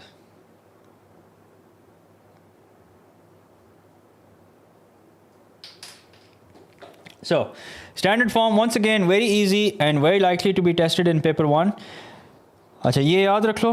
1000, million, billion, trillion. 1000 is 10 power 3, million is 10 power 6, billion is 10 power 9, and trillion is 10 power 12. Okay, now I don't think I need to explain to you guys what standard form is. ये तो सबको hopefully पता होगा. ठीक है, ये बता देता हूँ कि if you're converting a number in standard form, you will take the decimal 1. Like for example, 250,000, you'll take the decimal 1, 2, 3, 4, 5. You'll keep it moving towards the left till the number is in between 1 and 10. So यहाँ पे जब आ जाएगा, it's going to be 2.5, which is in between 1 and 10. And now this becomes 2.5 into 10 power 5. ठीक है? अच्छा. अब standard form से ordinary form, for example, if you have to do 3 into 10 power 5, that means 3 into 1 and then 5 zeros. So if you're multiplying by 10, 100,000, the decimal moves towards the right. If you're dividing, the decimal moves towards the left. So if it's 2.5 into 10 power minus 4, this means 2.5 into 10 power, divide by 10 power 4, which means the decimal will move 4 places towards the left. अच्छा, addition subtraction का क्या rule है? Okay, the power on 10 must be the same. If it's the same, you can add the two numbers. If it's not the same, you make them the same. Just for example, 1.5 into 10 power 8 plus 6 into 10 power 8, that becomes 7.5 into 10 power 8. Acha, ab make sure to read the question like here I've written, giving your answer in standard form. So if you're doing 8 into 10 power minus 5 plus 6 into 10 power minus 5, 8 plus 6 करेंगे, so 14 होगा. 14 is not in standard form, so you'll move the decimal 1 place towards the left, and as a result, you'll add 1 to the power, so you get 1.4 into 10 power minus 4. That's your answer. ठीक है? अच्छा, what if you're supposed to add two numbers that are in standard form but don't have same powers? अच्छा, इसमें normally जो difference होगा वो 1 का होगा. ठीक है? There may be one number which is a power greater or one number which is a power lesser, same thing. Here's what we can do. Either you can increase this power on 10 power 8 and bring it equal to 9. वो कैसे? 8 को 9 हम बना सकते हैं कैसे? If I move the decimal 1 place towards the left and add 1 to the power, this will now become from 3.5 into 10 power 8 to 0.35 into 10 power 9.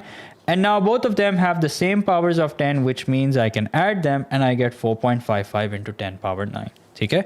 But if let's say you bring this down, you turn this 10 power 9 into 10 power 8 by borrowing a power of 10, इसको हमने decimal एक place आगे को कर दिया. As a result, we decrease the power by 1.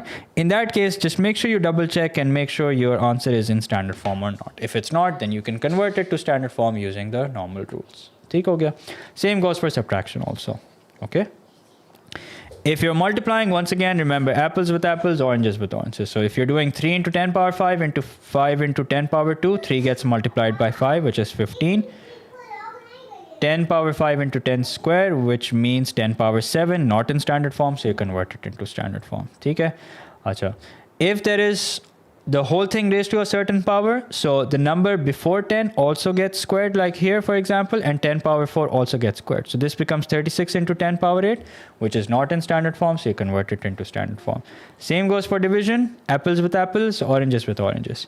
8 upon 5 is 1.6. 10 power 7 over 10 power minus 4, powers get subtracted. Make sure to double check if your answer is in standard form or not. Some past paper questions that we have solved, and I guess that's about. अच्छा, इसमें एक और तरह के questions आते हैं जो मैं यहाँ पे add कर देता हूँ, some miscellaneous questions, ठीक है. जैसे for example, let's suppose you're asked to take the square root of 6.4 into 10 power 5, ठीक है. Now will you take the square root of 6.4 into 10 power 5? You know that you can't take the square root of 6.4, but what if I write this as 64 into 10 power 4? Okay, now we can easily take the square root of 64, that's 8, and 10 power 4 ka square root kya hoga? That's going to be 10. Okay, and depending on the question, you can either leave it as it is or you can write your answer in standard form. Let's say you are asked to take the square root of, let me think,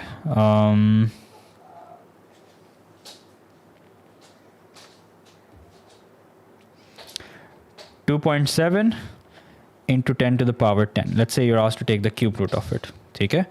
What am I going to do? I'm going to rewrite this as, अब देखो, learn to pick hints from the question. 2.7 है cube root है. You know that there is no cube root of 2.7. But what if you turn this into 27? Then you can take the cube root of it. So what if I write this as 27? And since I have moved the decimal one place towards the right, that means I need to decrease the power by 1. So it will become 27 into 10 power 9, which is equal to 3 into, since I'm taking the cube root, the power will get divided by 3. And then depending on the question, you can either leave it like this, or you can write it as 3000. Make sure you read the question carefully before you decide how to leave your answer. ठीक है? तो ये हमारा standard form भी हो गया. अच्छा. Then there is algebra. अच्छा, algebra में there is a lot that can be tested, starting with simultaneous equations. Simultaneous equations में the method that we use if two equations are linear is elimination. Okay, that's a neater, and given the amount of space that you're given, this is the method that makes the most sense. Elimination कैसे करते हैं? You multiply one or two equations with a constant so that upon adding the two equations, one variable gets eliminated. Yeah, if you've done it by subtraction, okay, you make the values exactly the same so that when you subtract, the variable gets eliminated. That also works. Okay?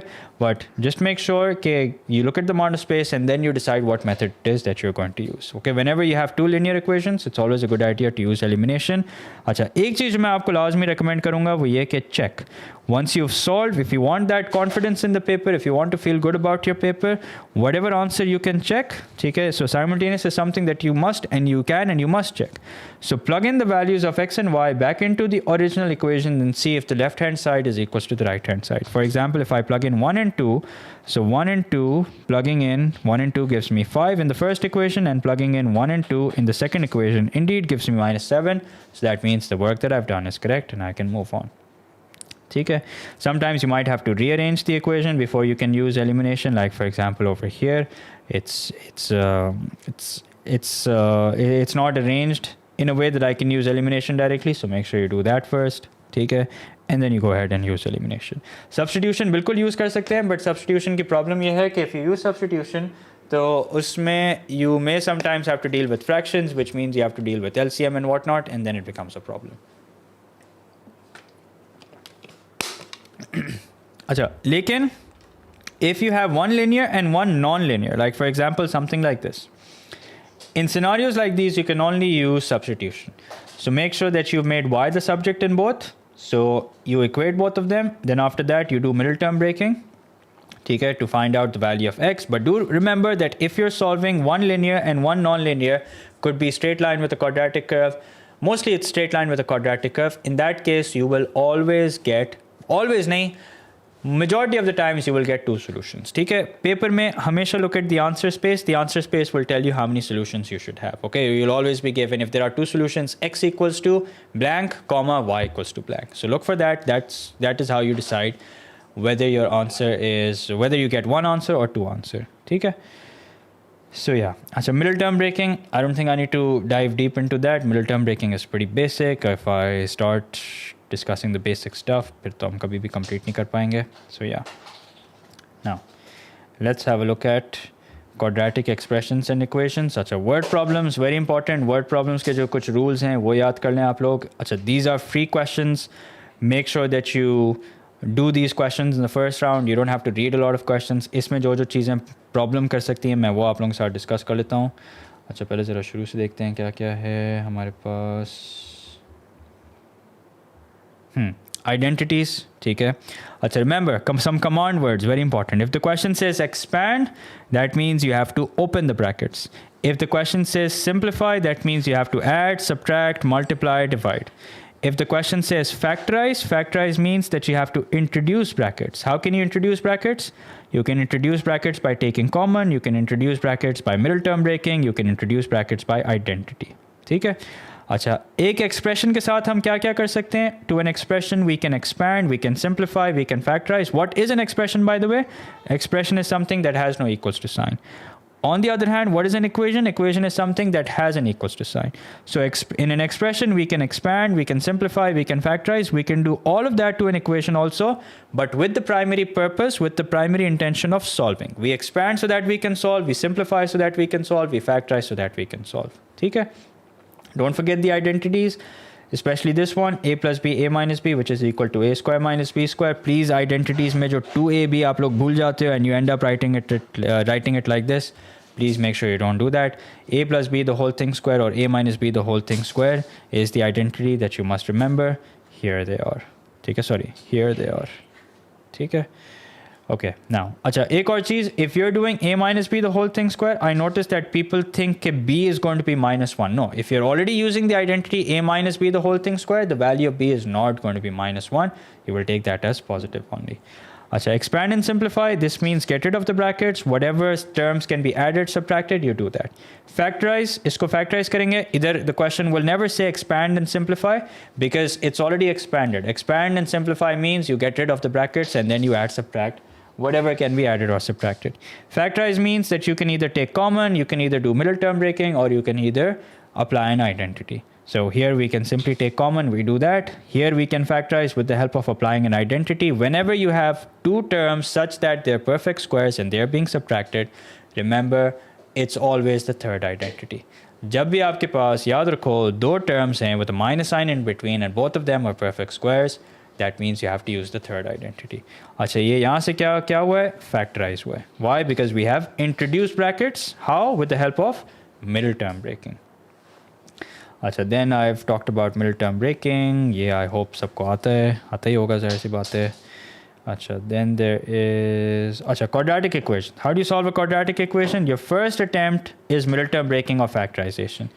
If that doesn't work, then use the quadratic formula, and only if you're asked to, we use the completing square. Okay? And this can be used to solve any quadratic equation, a quadratic formula. But mostly this will come in the calculator paper. Okay? If it comes in non-calculator, you will be asked to leave your answer in Surd form only. Okay?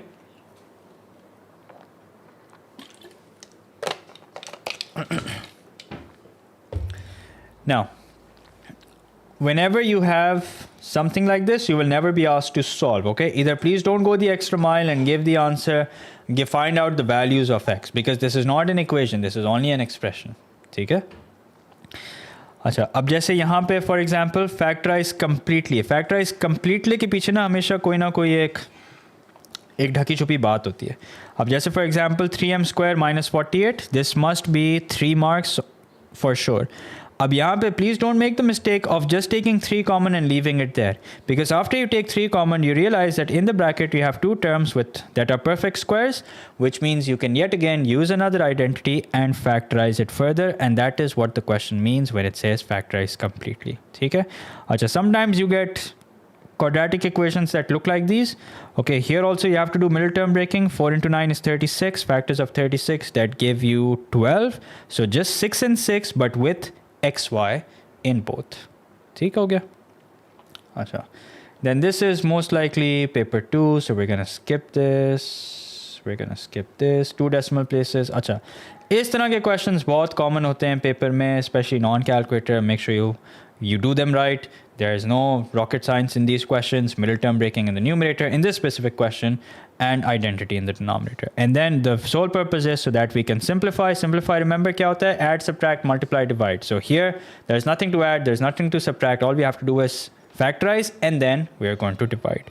So we're going to divide k minus 3 with k minus 3. They cancel, and this is what you end up with. Achha, here when there's an equals to sign in between, simply cross multiply. If the question says solve by factorization, that means you have to show all the steps of middle term breaking.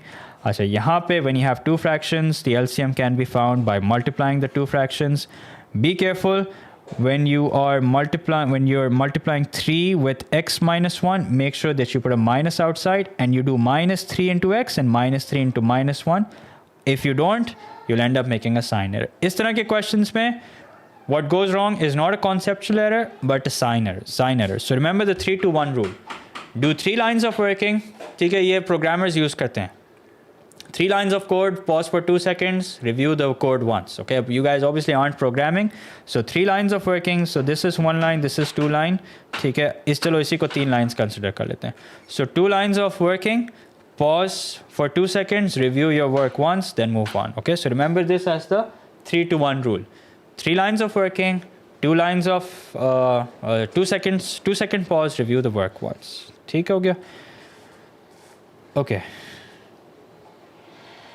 Word problems. Some rules to follow word problems. Once again, this is very likely tested in the calculator-based paper, but a slightly easier version of this is tested in paper 1 also. Words such as more, some, total, greater, faster, elder, exceed, इसका मतलब होता है plus. Words such as less, difference, slower, younger, fewer, this means minus. Product times, this means into. Is means equals to. Yes, so for example, A is 5 more than B, that means A equals to 5 more. 5 more means you put a plus 5. 5 more than what? 5 more than B. Now I know you might say, sir, we can also write this as 5 plus B. It's the same thing. Yes, it is. But हमें जो habit build करनी है वो ये build करनी है. Okay, we always write the number at the end. ठीक है? So if it says A is 5 more than B, we write A equals plus 5. What is it 5 more than? B. Because if it's minus, if it's less, then you get it wrong. P is 8 more than Q. So P is 8 more means plus 8. Now what is it 8 more than? It's 8 more than Q. X is 5 less than Y. Here if you write X equals to 5 minus Y, this is wrong. X means X equals to 5 less means minus Y. Now what is it 5 less than? It's 5 less than Y. So X equals to Y minus 5. ठीक हो गया? अच्छा, ये कुछ examples हैं. अच्छा, ये एक एग्जाम्पल देख लो. I'd like to go over this. Geeta has n stamps. Ravi has twice as many stamps as Geeta. In word problems, make sure to read the question entirely before you do anything else. ठीक है? So पहले हम पूरा question पढ़ेंगे so that we understand the context of the question. We can see that there are 3 people, Geeta, Ravi and Sanjay. कहानी शुरू हो रही है गीता से. Geeta has n stamps. Ravi has twice as many as Geeta. So that means Ravi has 2n. Since Geeta has n, twice as many would be 2n. Sanjay has 7 fewer. 7 fewer than what? 7 fewer than Ravi. So first we will write minus 7. Now what is it 7 fewer than? 7 fewer than Ravi. So that means 2n minus 7. ठीक हो गया? 7 fewer than? Okay. Now, अच्छा, फिर always look for something to connect all the information that's given. ठीक है? वो यहाँ तो total होगा, यहाँ difference होगा. There's always going to be something that basically binds everything together, which in this case is the total. And the total we're given is 108. So that means I'll add all of them up, equate that to 108, and that's going to be That's going to help us find out the value of n. But again, do not get carried away. The question says form an equation in n and solve it to find the number of stamps Sanjay has. Now, Sanjay has 2n minus 7. So that means we're going to do 2 times 23 minus 7, which is equal to 39. Theek ho gaya. Some more examples, which you guys can later on review. Theek ho gaya. Acha, algebraic manipulation. Again, something that can be tested. This is when you have to make one variable the subject. ठीक है. अब अगर आपने simultaneous और ये सब आपको आता है, then it's not going to be that big of a problem. Just make sure that you check as you go along. ठीक है. Especially, although ये तो चलो calculator नहीं, ये calculator based नहीं लग रहा. I think this is non-calculator. ठीक है. So the values that you're given and you're supposed to plug in the values and find out the value of one unknown. ठीक है. इस तरह के questions. So if you have to make a certain variable the subject and you have that variable in multiple places, make sure that you bring all the terms that have that variable on one side, then you take common and then you make it the subject. ठीक है. Questions like these ये easy हैं. इस पे हम ज़्यादा time नहीं spend करते. If you guys want, you can review the notes. You'll find it there. Variations. Also an important topic of paper 1. ठीक है. इसमें simple से steps हैं जो हम follow करते हैं. जैसे for example यहाँ पे y is inversely proportional to the square of x. That means y is inversely proportional to x square. Then we turn it into an equation. The second we turn it into an equation, we introduce a constant. Now, you will always notice that you're given a set of values. So if you're given a set of values of x and y, we use those set of values so that we can find out the value of k. So we're given that x equals to 6, y is equals to 2, we cross multiply. Then once we have the equation, once we found out the value of k, we have the equation, we can use this equation to find out the value of any, or to find out the value of y at any point, find out the value of x at any point. Find the value asked using the given value. So if you're asked to find out the value of y when x equals to 2, all you have to do is plug in x equals to 2 and you can find out the y value. अच्छा, इसका एक alternative method भी है. If you, this is not a good time to experiment. If you've used this method in the past, use it. If you're looking at it for the first time, don't use it. That's my advice. So y is inversely proportional to x squared. Notice that I've written y here, I've written x squared here, and I've written inversely proportional here. ठीक है, ये मैं बता अपनी class में बता ज़रूर देता हूँ, but then if you practice it, that's great. If you don't, it's nothing to worry about. You can always use the other method. ठीक है. So here's the question. I'll keep the question right in front. Given that y is equals to 2, so you can see y is equals to 2 when x equals to 6. Now, because the relationship is between y and x squared, so you'll make sure that you don't write just 6 here, you write 6 squared here. Then the question says, find out the value of y when x is 2. So find out the value of y, which means we want the value of y when x is what? X is 2, so we'll put 2 square here. Now, because they are inversely proportional, तो आपने बचपन में याद होगा कि whenever two variables are inversely related, we multiply head to head. If they were directly related, we would cross multiply. But since they are inversely related, we'll multiply head to head. So 2 times 6 square equals to y times 2 square. So 2 times 6 square is 72, y times 2 square is 4y, and we have the value of y, which is equal to 18. इसमें क्या हुआ? इसमें हम ये वाले steps से बच गए. We don't have to find the equation. But sometimes the question will be divided into two parts, where in one part it will ask you to find that equation. So that way, in that case, you have to do that obviously. But if the question is a direct one like this, you don't have to do that. Okay, and then obviously there are some more example questions that you guys can review. So yeah, that's that. So फिर आ जाते हैं functions पे. ओ ये तो गलत वाला functions खुल गया. ये functions के notes कुछ mix up हो गए हैं.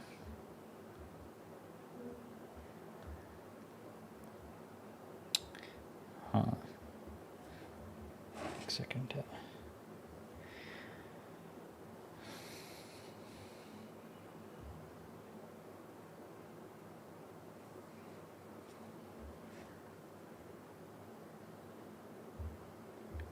एस के फंक्शन के नोट्स मिक्स हो गए. ओके, नाउ फंक्शंस के 4-5 कॉन्सेप्ट्स हैं. How to find an inverse, you plug in something, you get something in return. ठीक है, and sometimes you have to equate the function to something. So let's do that. So if, for example, you're given f of x equals to 3x plus 5, you're asked to find out f of 2, you plug in 2 into the function. If you're asked to find out f of 0, you plug in 0 into the function. If you're asked to find out f of minus 3, you plug in minus 3 into the function. Simple as that. ठीक है. Another example. अच्छा, यहाँ पे if it says g of a equals to 2, that means you equate the function to, you plug in a and you equate the function to 2. तो यहाँ पे आपको क्या दिया हुआ है? यहाँ पे you're given the output and you're supposed to find out the input that gives you that output. So you plug in a into the function and you equate it to 2 and then you solve for the value of a. ठीक है, यहाँ पे अच्छा again learn to pick hints from the question. If the question says find the values, that means you will get more than one answer. So f of a equals to 9, that means you plug in a. So a square plus a plus 3 equals to 9. Then you solve for the value of a and you will get two different answers. अच्छा यहाँ पे आप देख सकते हैं मैंने check किया. I got a equals to 3. That means according to my answer, if you plug in 3, you get 2. So I actually took the time to plug in 3 back into the function and see if I'm getting 2 or not. If I am, that means I've done it correctly. Okay, so this is how you check as you go along. You make sense of your answer. And this is going to give you that confidence in the exam. ठीक है, exam में वो confidence ज़रूरी होता है कि जो चीज़ आपने की है वो सही की है. अच्छा, इनवर्स कैसे निकालते हैं? 3 steps. Replace f of x with y. So you can see I've done that. You make x the subject. You can see I have done that also. And in the end, you replace x with f inverse of x and y with x, and that's your inverse. That's it. ठीक है. If you have x in multiple places, like for example over here, यहाँ पे you have x here and you have x here. So first you'll get all the terms with x in them on one side. Then you will take common and then you're going to write down the answer with inverse. अच्छा, then you have composite functions. Composite functions में हम क्या करते हैं? You plug in one function into another. So for example, if you're asked to find f of g of x, what you're going to do is you're going to plug in function g. x की जगह आप पूरा function g डाल दोगे. So you can see the function f is 5x minus 1, g of x is 4x plus 1, so I'm going to plug in 4x plus 1 in place of x. So what do we get? We get 5 into 4x plus 1 minus 1, and this is what we end up with. If it's g of f of x, that means you plug in function f in function g, and you can see in place of x, I have plugged in 5x minus 1 and 4. The 4 is as it is and the plus 1 is as it is. ठीक है. अच्छा, if you get f square or ff or f of x, this does not mean that you square the function. This simply means that you plug in function f in function f. ठीक है. Some example questions. अच्छा, इसमें एक तरह का सवाल है जो मैं चाहता हूँ आप लोग समझ लें. ठीक है, जैसे कि फॉर एग्जाम्पल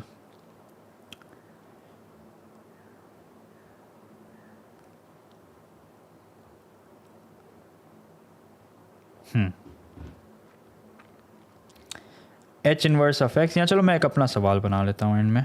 ठीक है, पहले डोमेन एंड रेंज कर लेते हैं, फिर I'll just make a question of my own.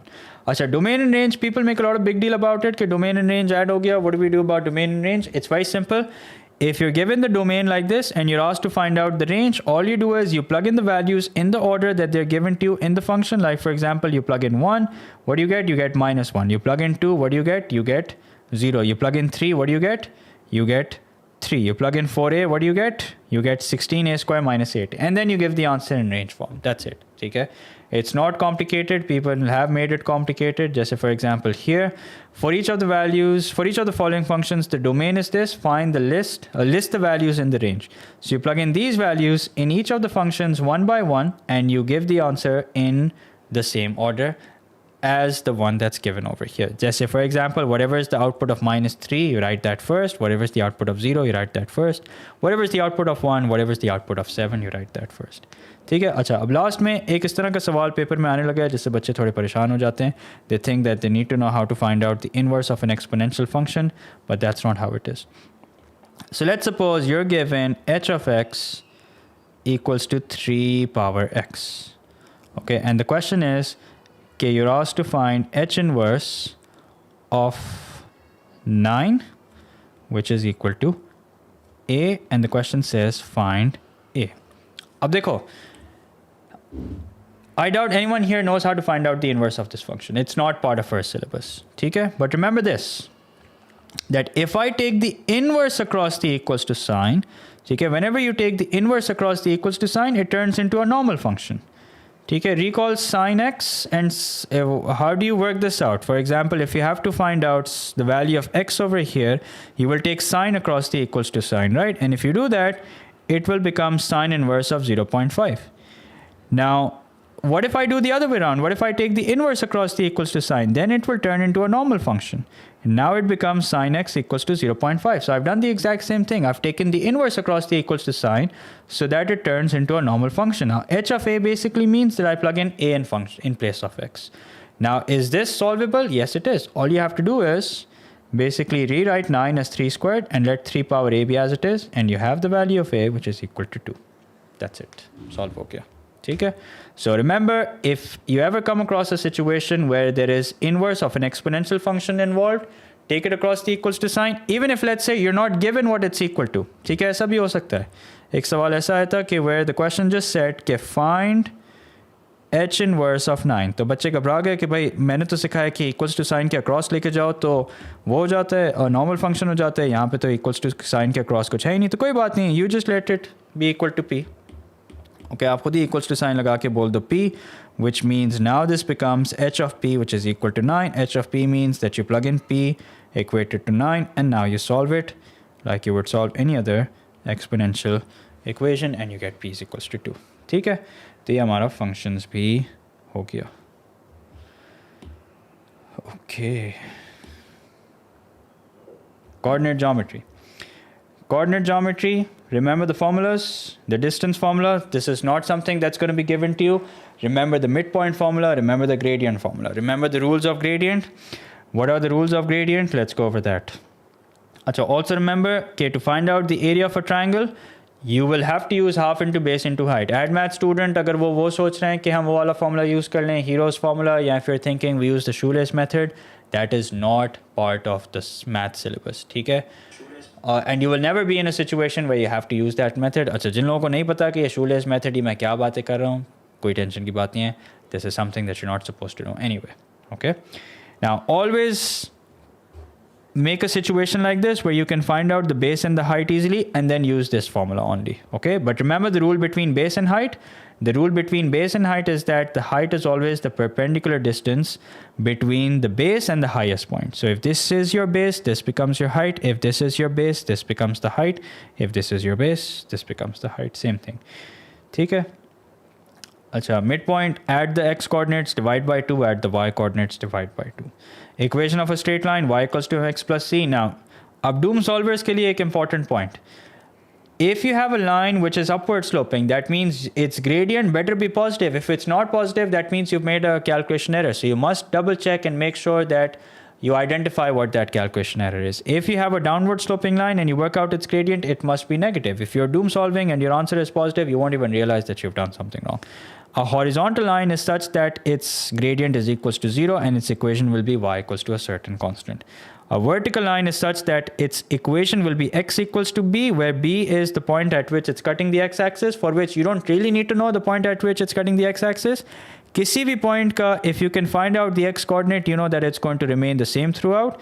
That's why it's going to be x equals to b and its gradient is going to be infinity. Same goes for a horizontal line. If you can just get the coordinates of one point, you can form its equation y, because you know that the y coordinate will remain the same throughout. ठीक हो गया? अच्छा, how do you find out the equation of a straight line? Y equals to mx plus c. First you find the gradient, then you plug in any point in x and y to find out the value of c, and then you form an equation. Acha, some rules regarding the gradient is that if two lines are perpendicular, कहाँ लिखा मैंने? कहीं लिखा नहीं है? कहीं तो लिखा होगा.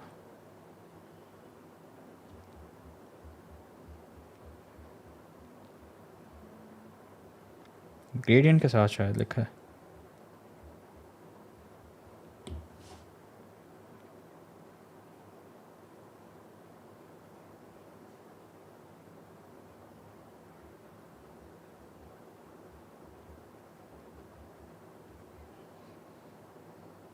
Okay, yeah.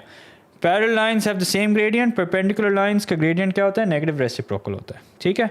So if two lines are parallel, that means they have the same gradient. If two lines are perpendicular, that means their gradient will be negative reciprocal of one another. ठीक है? अच्छा, perpendicular bisector क्या होता है? Perpendicular bisector is a line which is passing through the midpoint. Okay, number one, it's passing through the midpoint and its gradient is, since it's perpendicular, we take the negative reciprocal of the gradient. Okay, so 3 steps: find the midpoint of line AB, Find the gradient of line AB, take its negative reciprocal, then form an equation using y equals to mx plus c. Achha, how do you draw a straight line on an xy plane?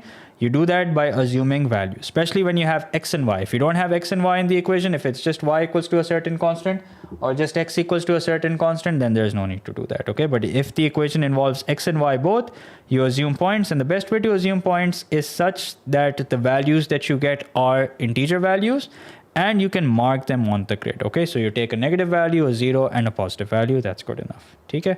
अच्छा, अब कुछ rules याद कर लो, ठीक है? Rules मैं आप लोगों को बता देता हूँ कि related to shapes, ठीक है? और वो हैं ये rules.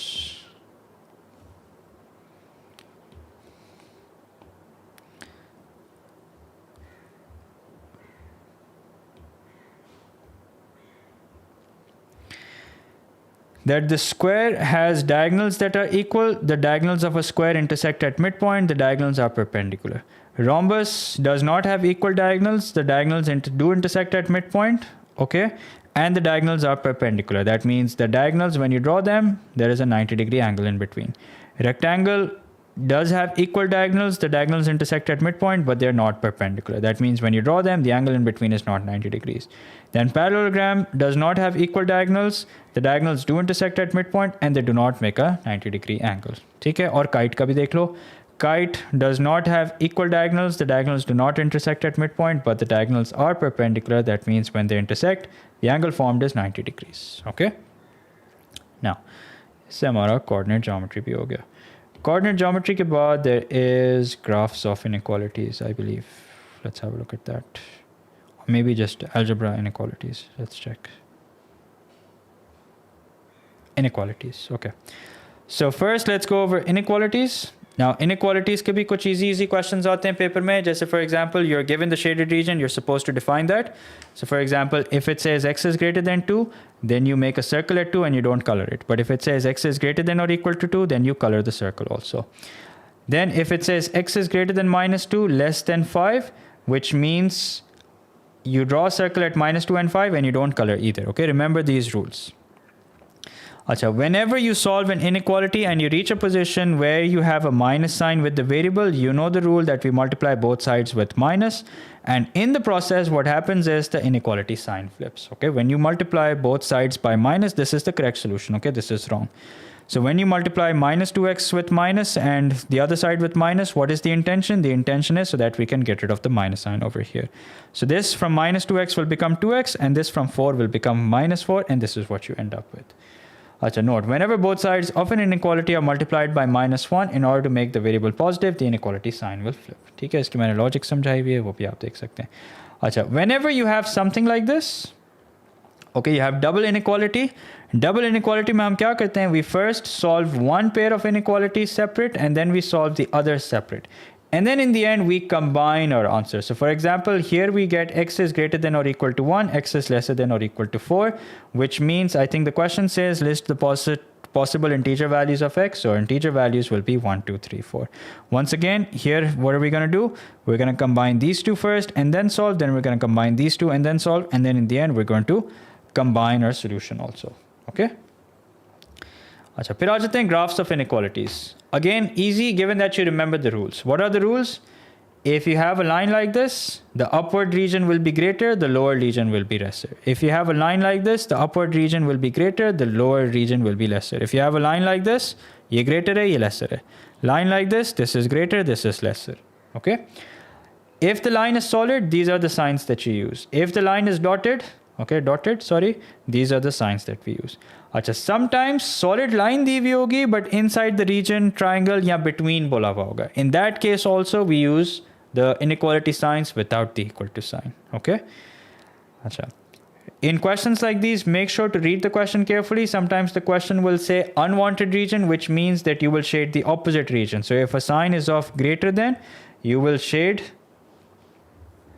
the lesser than region. Okay, so for example, it says y is greater than or equal to 3. सबसे पहले तो हम line बनाएंगे y equals to 3.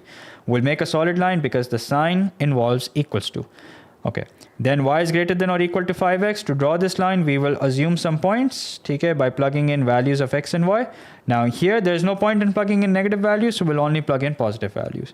Then we'll draw the other line, for which we will first make y the subject. Once we have made y the subject, then we're going to assume points. We're going to draw the line. This is what we end up with. Now remember, we're shading the unwanted region. Shading आपने pencil से करनी है, ठीक है? Unwanted means that if the question says y is greater than or equal to 3, that means the region above the line, but we're going to shade the region below the line.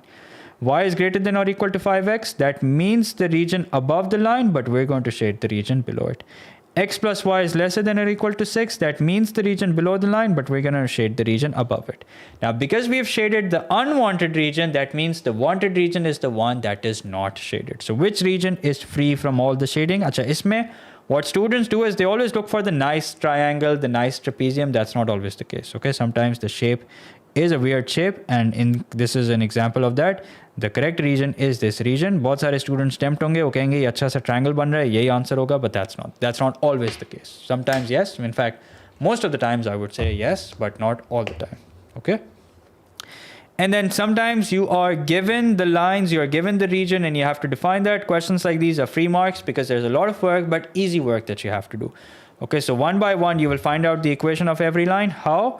So for example, if you want to find out the equation of this line, you will first pick 2 points. The best points are the intercepts, if you can see them clearly. If not, then pick any 2 points, you'll always get the same answer. For a horizontal line, like for example, for a line like this, all you have to do is look at the point at which it's cutting the x-axis. So इसकी equation होगी y equals to 2. देखो मैंने इसको systematically कैसे किया? पहले सारी lines को number किया, so that I know कि कितनों की निकाल ली और कितनों की रहती है, and then one by one I found their equations, and then I looked at the line and see whether it should be greater than, lesser than, whether it should be equal to, or whether it should only be greater than or simply lesser than without the equal to sign. ठीक है? And the same thing follows in the chapter later on. ठीक है? अच्छा, अब हम आ जाते हैं lines, angles, polygons. एक और पेपर 1 लाइकली टॉपिक आ गया. ठीक है, इसको डिस्कस करते हैं. पहले ज़रा मैं देख लूँ what is going on. Without the chat, the stream gets boring.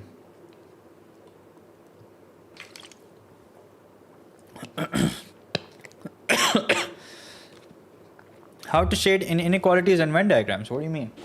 How to shade? Use a pencil.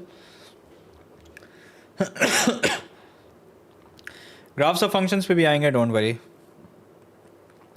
AS Math syllabus run through मैंने plan किया हुआ है कब का? मैंने plan किया हुआ है I think 5:30 का plan किया हुआ है या 6 o'clock का plan किया हुआ है, but expected to be around 6:30 maybe. Yeah, I'll do bearing also. I'll do asymptote also. Don't worry. Shouldn't the upper bound of discrete things be 1 less than the usual case? Only of discrete things. There was only one question talking about an attendance of a crowd. So if it's discrete, then it should be 1 less. Because the rule about upper bound is this. The rule about upper bound is that it should always be less than the upper bound. Okay, I've written that here. कि जब हम upper bound निकालते हैं, the rule is this, that it should always be lesser than the upper bound and it could be greater than or equal to. So yeah, you're right. ठीक है, ऐसा एक ही सवाल आया हमेशा अभी तक. Discrete means, like for example, number of terms can only take discrete values. It can only take whole numbers. Am I allowed to drop kick the invigilator? देखो, regarding tracing paper, we've gone over it multiple times. Take your own tracing paper to be on the safe side, because I don't expect centers to be equipped enough to provide you with the tracing paper. If they do it, that's great. If they don't, you should have a backup. Okay? But if you do take it and they commit कि नहीं, we will provide you with it, then it's okay. You can give it back to them. अच्छा बेटा, ये ratio से increase और decrease हमारे syllabus से निकल चुका है. ठीक है, ये एक ही दफ़ा इसका सवाल आया था और फिर उन्होंने पछता के निकाल दिया ये. Why is tracing paper necessary? अच्छा, ये मैं अभी नहीं बता रहा आप लोगों को. ठीक है, I don't know, maybe you haven't been paying attention or haven't been watching the stream. Tracing paper say you can do symmetry, you can do rotation, you can do all of that. So that is why. आप कैसे करते हैं? Now is not a good time to learn, but if you still want to, you can watch a video on. You can watch a video on it. ठीक है? अच्छा, back to work. Now, lines, angles, and polygons. Acute angle is an angle that's greater than 0, less than 90. Right angle, exactly 90. Obtuse angle, greater than 90, but less than 180. Straight line, exactly 180 degrees. Reflex angle, greater than 180, less than 360. A full circle, 360. Complementary angles, angles that add up to 90 degrees. Supplementary, angles that add up to 180 degrees. ठीक है? Alternating angles, ये हमेशा जब बनेंगे when you have a pair of parallel lines. No parallel lines, no alternating angles. Simple as that. ये नहीं कि I thought के or these lines looked parallel to me, so I assumed के ये alternating angles होगा. ऐसा कोई scene नहीं है. ठीक है? Only if you know for sure that the two lines are parallel can you conclude that the lines are parallel. ठीक है? Wait a minute.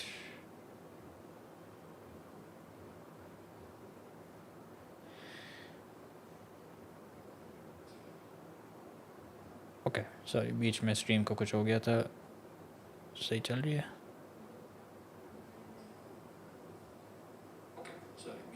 Say, okay.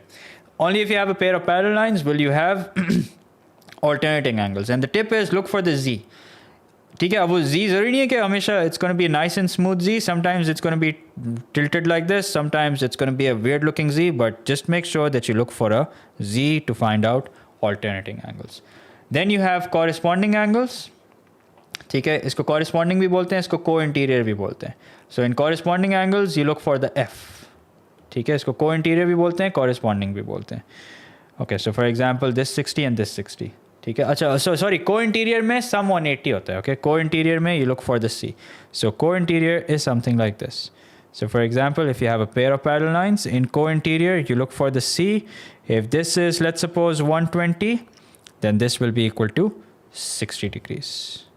Okay, co-interior angles, they are supplementary. ठीक हो गया? अच्छा guys, just give me 1 minute, मैं एक announcement कर दूँ.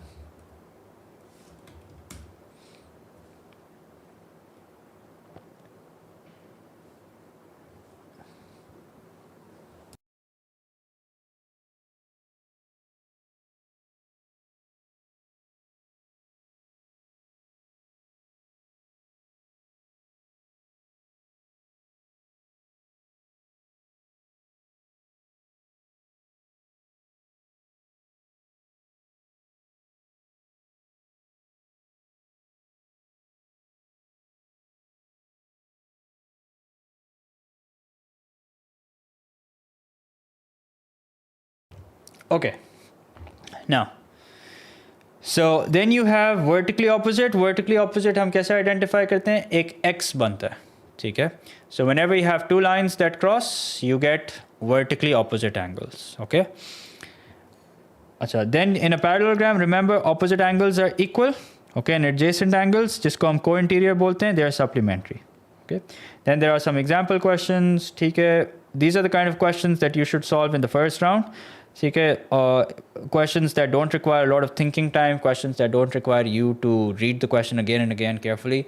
Those are the kind of questions that you should solve in the first round, meaning as soon as you get the paper. ठीक है, Sir Zain has a very brilliant way of solving the paper. उनका जो loop system है, if you haven't seen that, make sure to check that out and follow that strategy to solve the non-calculated paper. Now, polygon. What is a polygon? Any enclosed shape made up of 3 or more straight lines. अच्छा, regular polygon, make sure that if regular polygon सिर्फ जब ही होगा when the question categorically mentions that it's a regular polygon. If the question does not mention that it's a regular polygon, please don't just assume on your own के, you know, the lines looked equal, the angles looked equal, so I just assume that it's going to be a regular polygon. That's not the case. And what is a regular polygon? Polygons where all lengths and angles are equal, such as an equilateral triangle, square, regular pentagon, so on and so forth. Okay, how do you calculate the sum? N minus 2 into 180. Now the sum remains the same. Irrespective whether it's regular or not, the sum will always be 180.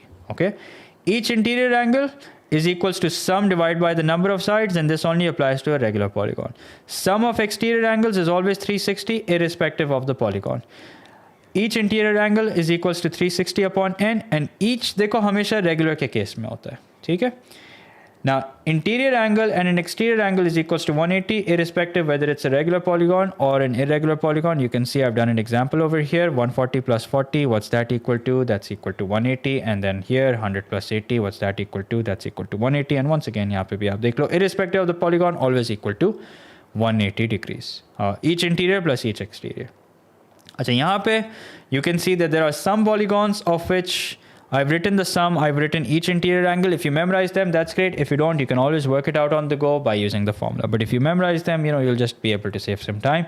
But even then, you still have to show some working. Okay, even then, you still have to show some working. Like for example, if you're asked to calculate the sum, make sure that you write down the formula with the values plugged in, and then you can write down the value from memory, or you can work it out there and then only. ठीक हो गया? अच्छा, फिर हम आ जाते हैं किस पे? फिर हम आ जाते हैं कुछ questions हमने किए हुए हैं, ठीक है? You guys can review those, and yeah. अच्छा, then we have number sequences. Okay, number sequences, there are 3 to 4 types of number sequences. Again, this topic can come in paper 1, this topic can come in paper 2, meaning calculator and non-calculator both are possible. Okay, I've done multiple detailed streams on these if you want to check them out. Okay, abhi we're just going to do an overview. So arithmetic sequence, what's an arithmetic sequence? An arithmetic sequence is where the difference between the consecutive terms is the same. उसकी हम general term कैसे निकालते हैं? Tn is equals to a plus n minus 1 into d, where a is the first term, n is the required term, d is the common difference. ठीक है? Then you have questions like these which are very likely tested in paper 1, which is non-calculator. ठीक है? अब जैसे for example, this is an arithmetic sequence. We can clearly see that the difference remains the same.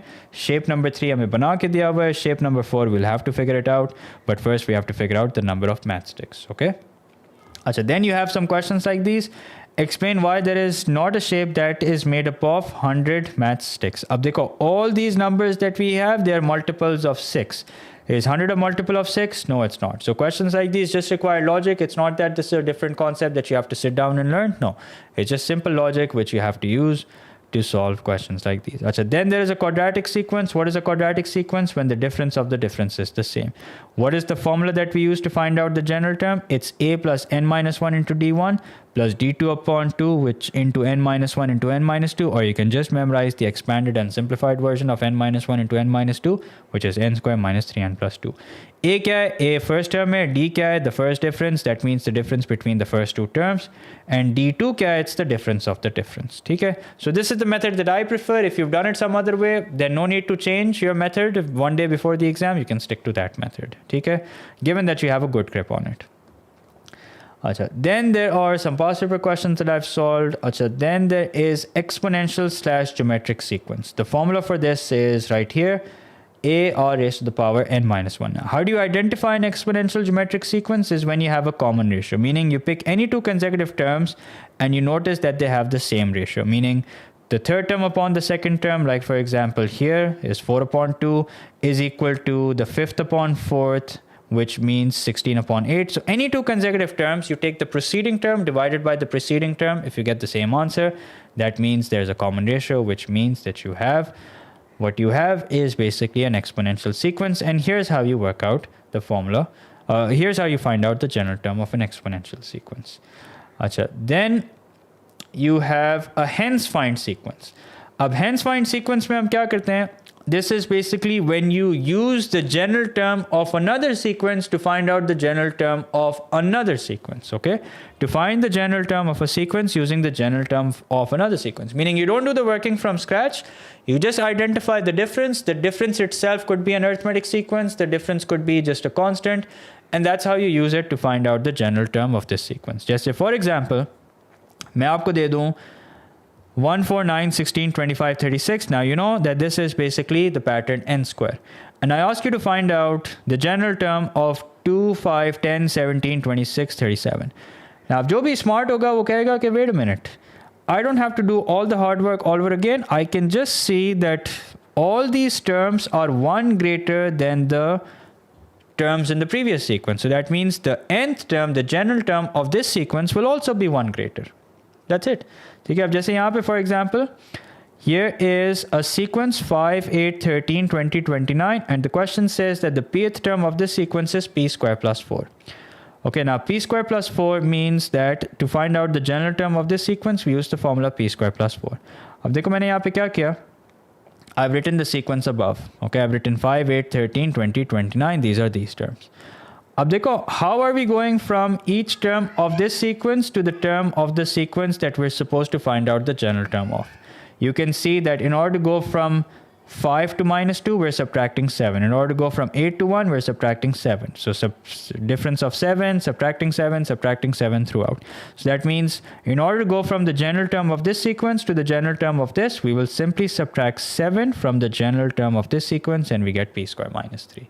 ठीक है, यहाँ पे आप देख सकते हो कि we are adding 2, we're adding 4, then we're adding 6, then we're adding 8, then we're adding 10 to obtain the terms of this sequence. So that means the terms that we're adding follow an arithmetic sequence itself.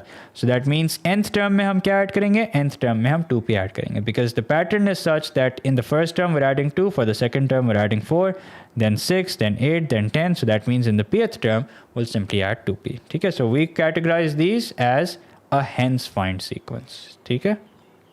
Then there are some examples that you guys can have a look at. अच्छा, अब देखो, अब cubic sequence आ गया.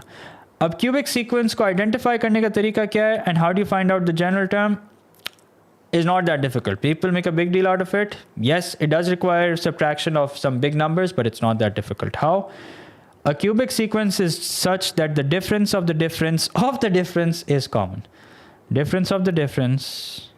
Wait, मैंने ज़्यादा तो नहीं लिख दिया. Difference of the difference of the difference. हाँ, मैंने ज़्यादा लिख दिया.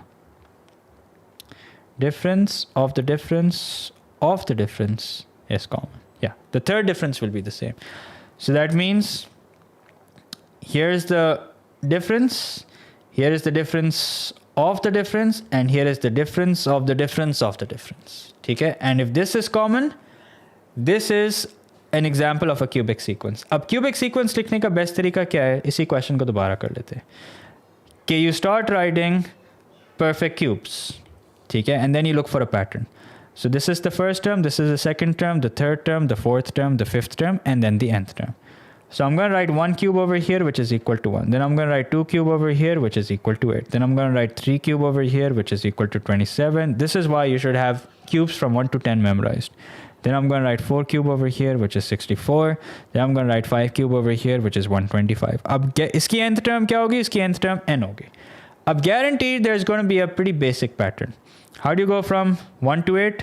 You do a plus 7. How do you go from 8 to 15? You do a plus 7. How do you go from 27 to 34? Plus 7. 64 to 71? Plus 7. 125 to 32 plus 7. Okay, so that means how will I go from the general term of this sequence to the general term of the sequence above? I'll simply do n cube plus 7. And that's it. That's your answer. Okay. Some past paper questions that you guys can review. Okay. अच्छा, अब आ जाते हैं trigonometry. अच्छा, trigonometry के हम सीधा jump कर लेते हैं पेपर 1 वाले पार्ट पे, because mostly it's paper 2. And that is this. Supplementary angle identity, angles that add up to 180 degrees.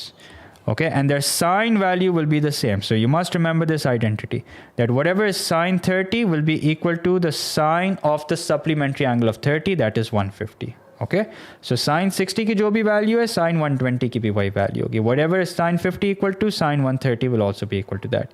You get questions like these that you are given one angle, and if you're supposed to find out the obtuse angle, you will find the obtuse angle by subtracting the acute angle from 180 degrees. इसी तरह cos की identity होती है, which is this.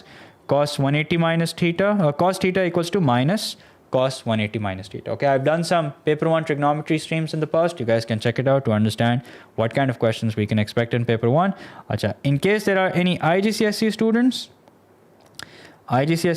please ये देख लें कि this is something that you must memorize. Okay, this is for IGCSE students. I've made a video on this, how you can memorize these values. I mean, how you don't have to memorize these values, and how you can just, you follow a trick to find out these values. But this is a must memorize for IGCSE students. ठीक हो गया? Okay, now 2D mensuration, all about formulas. Make sure that you know the formulas. ठीक है? Formulas of circle, semicircle, sector. ठीक है? ये formulas आपको पता होने चाहिए. Make sure that you read the question carefully. What is the shaded region? What is the minor sector, major sector? All the formulas you must know. अच्छा. Plan your answer. Planning is very important. Like for example, यहाँ पे, if you're supposed to find out the area of the shaded region, although this is paper 2, I mean it's calculator based, but planning is essential over here. What will be your plan? What is the area of shaded region equal to? Area of sector minus area of triangle. Now, then you will start working. Okay? If you just start working without any direction, without a plan, remember, if you fail to plan, you plan to fail. अब जैसे ये सवाल है. Although it's calculator based, so don't freak out. But planning is essential over here. You're supposed to calculate the perimeter. Perimeter means sum of all sides. So you will first calculate how many lengths you have to include to get the perimeter. So that's 1, 2, 3, 4, 5.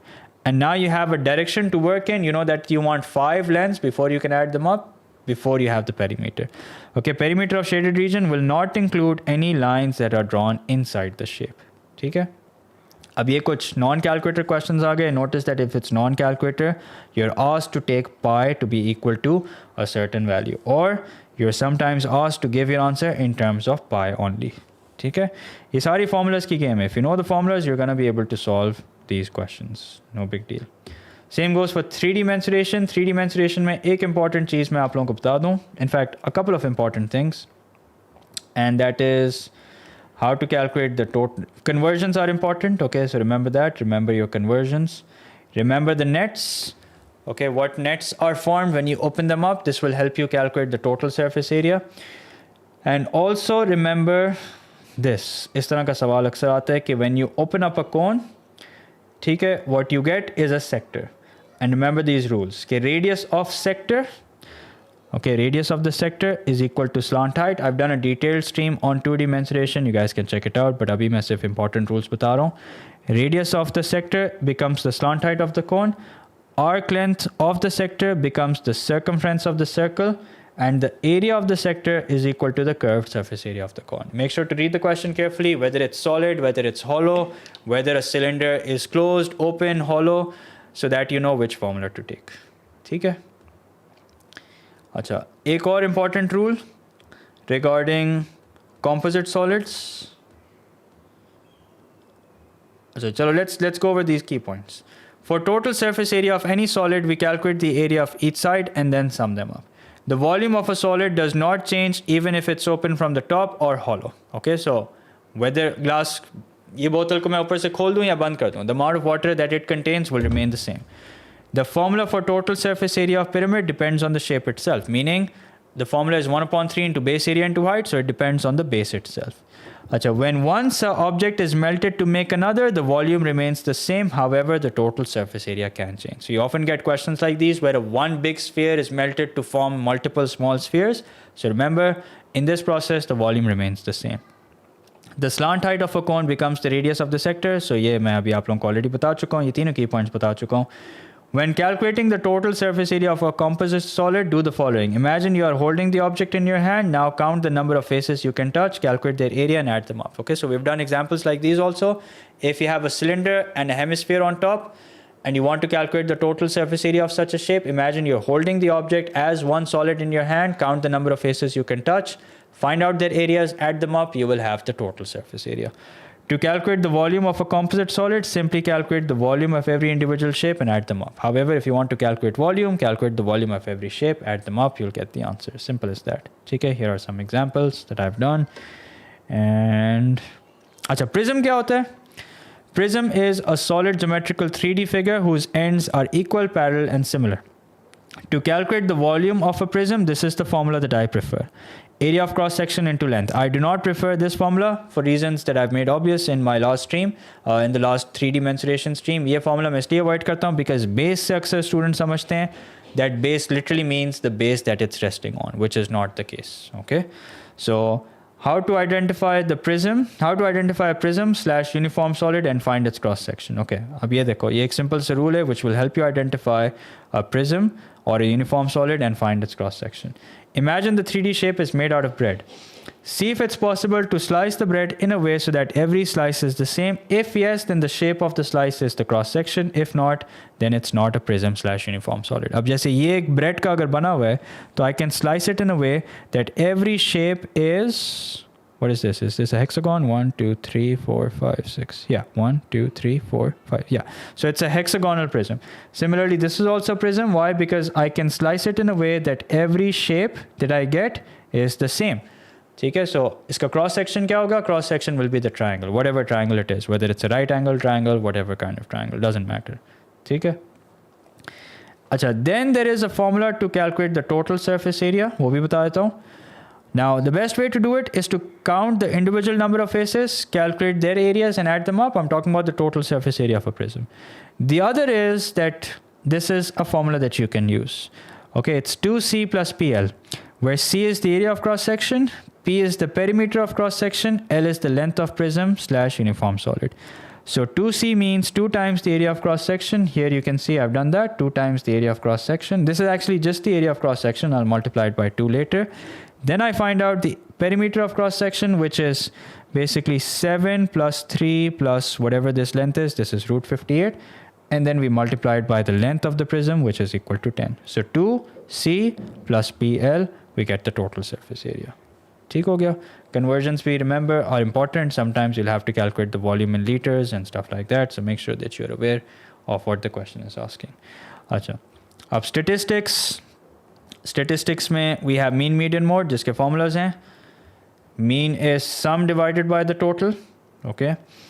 And median is, अच्छा, first of all, this is scattered data. ठीक है, this is group data with discrete values. This is group data with continuous class intervals. This is group data with class intervals that are not continuous, in which case we make them continuous. What's the difference between continuous and non-continuous? Continuous ऐसा होता है where one class ends, the other class starts. You can see this ends at 2 and this starts at 2. This ends at 2 and this starts at 3, so this is not continuous. The formula for mean is sum divided by the total number of terms. The formula for median is n plus 1 divided by the 2th term, only after you've arranged them in ascending or descending order. Okay, so median के लिए, you arrange them in ascending or descending order. If, let's say, you apply the median formula and you end up with something like that, you take the average of the 3rd and the 4th term. ठीक हो गया? What is mode? Mode is the most occurring value or the value with the highest frequency. Achha, in one data, you can have 2 modes. That's also possible. What is the range? Difference between the highest and the lowest value. Okay.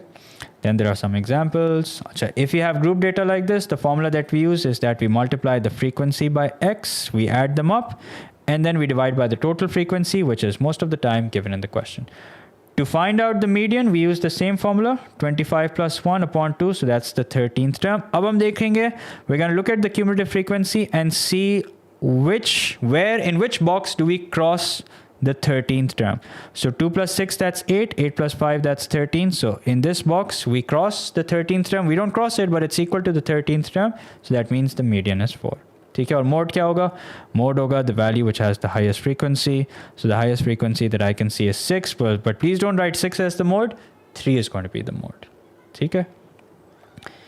अच्छा, then if you have data in grouped form, you multiply the frequency with the midpoint. ठीक है? Remember, midpoint निकाला जाता है to calculate the mean. Okay, if you have class intervals, you always calculate the midpoint to calculate the mean.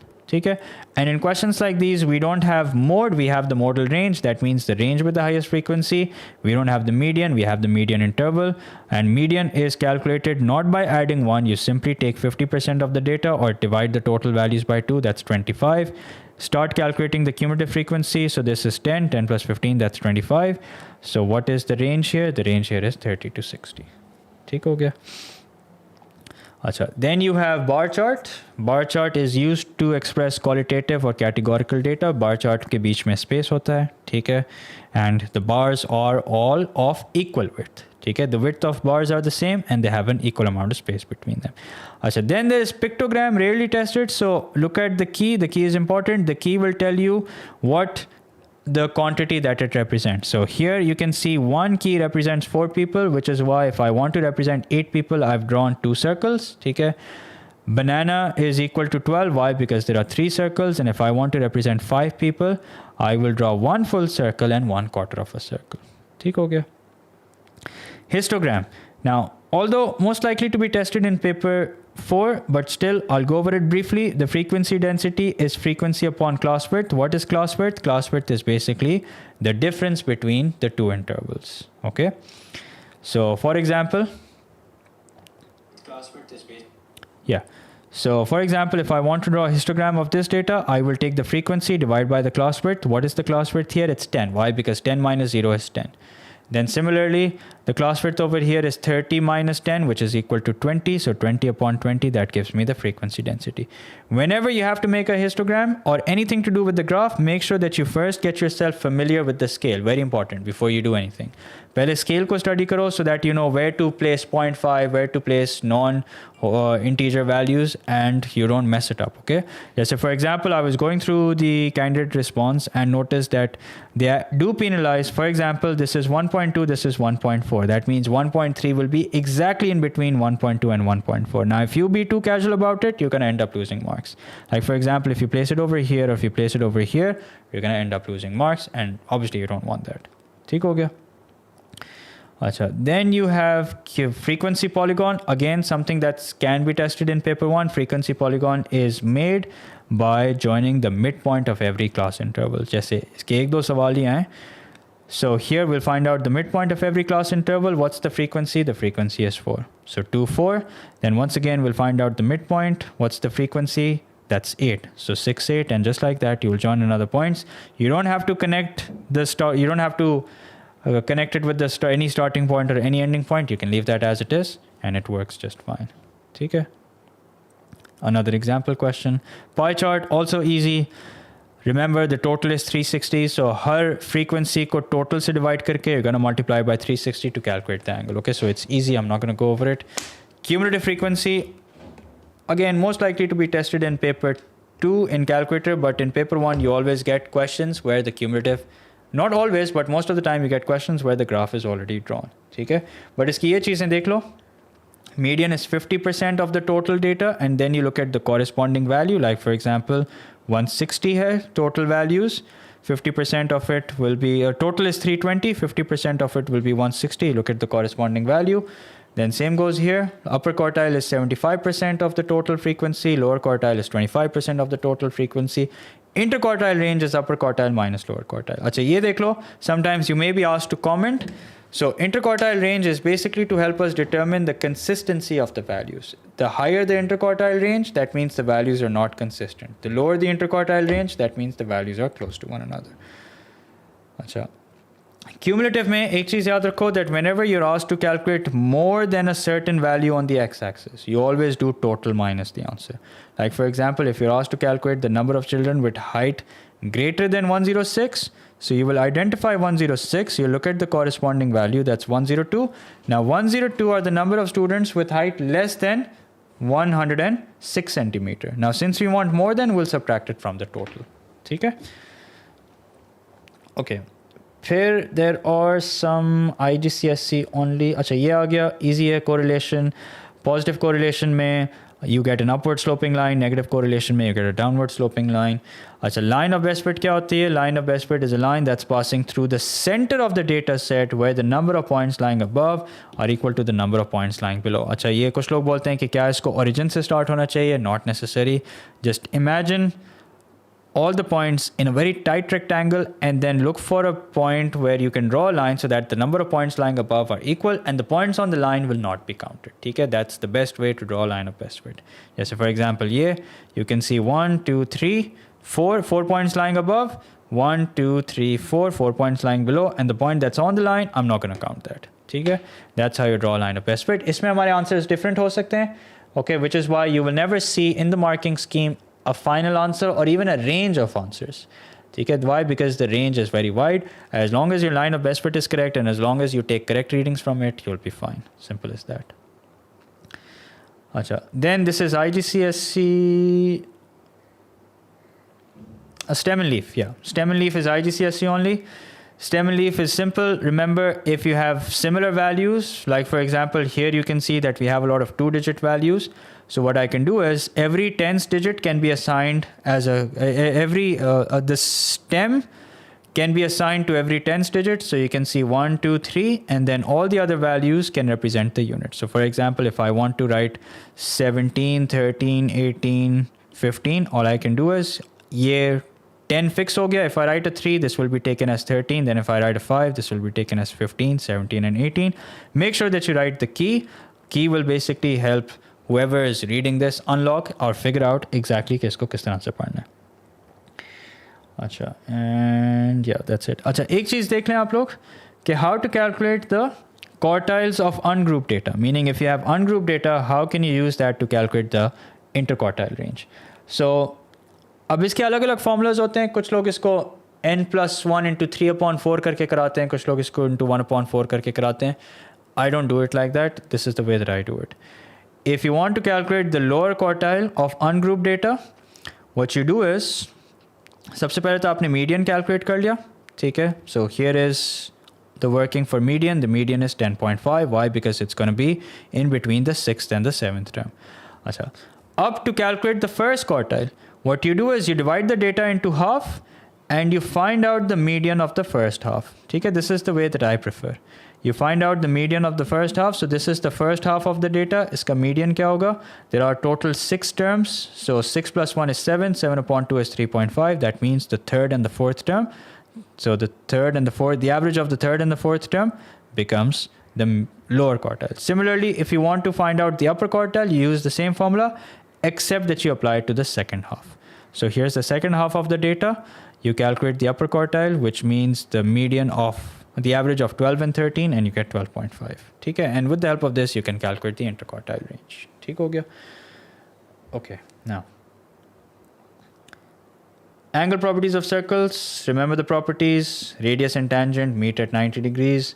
Angle at the center is twice the angle at the circumference. There can be multiple variations. The rule is that we look at the sector, the arc that is opposite the angle.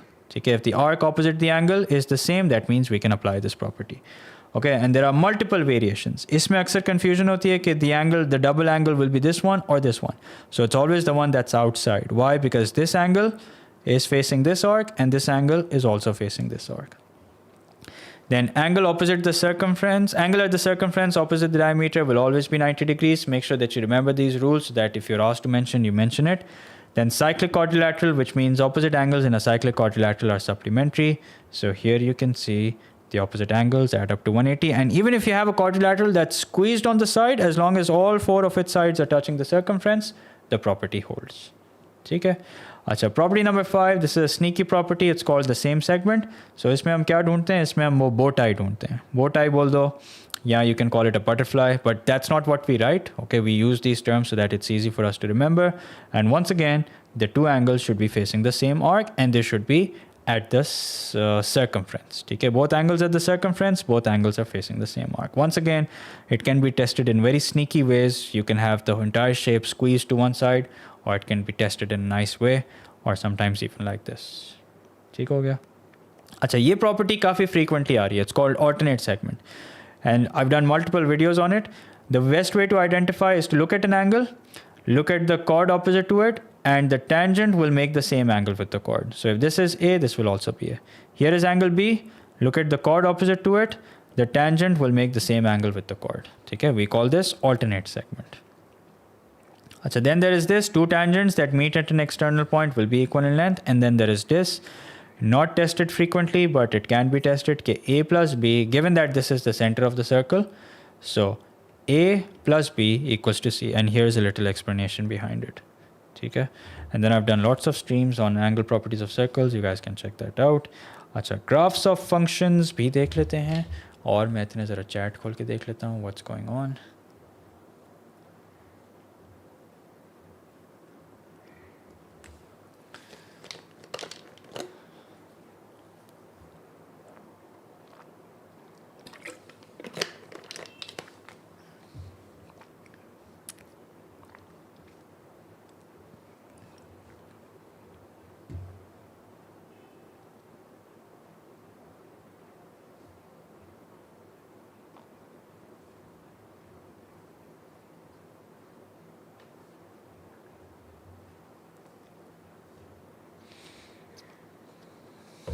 Okay.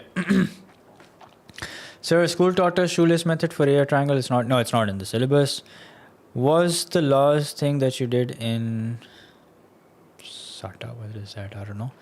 Sir, how much should I get? Beta, how much you should get and all that depends on the grade threshold, depends on the difficulty level of the paper. I can't say anything about that.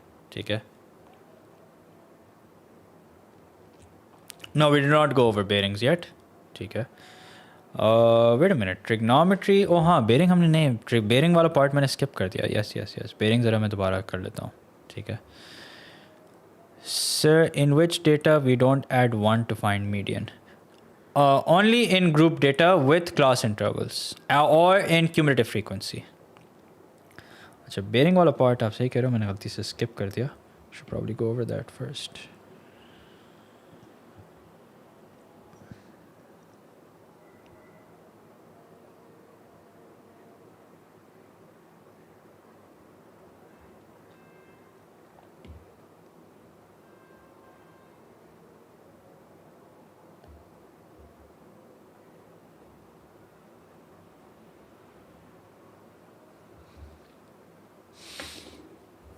Yeah, I'll teach sets also.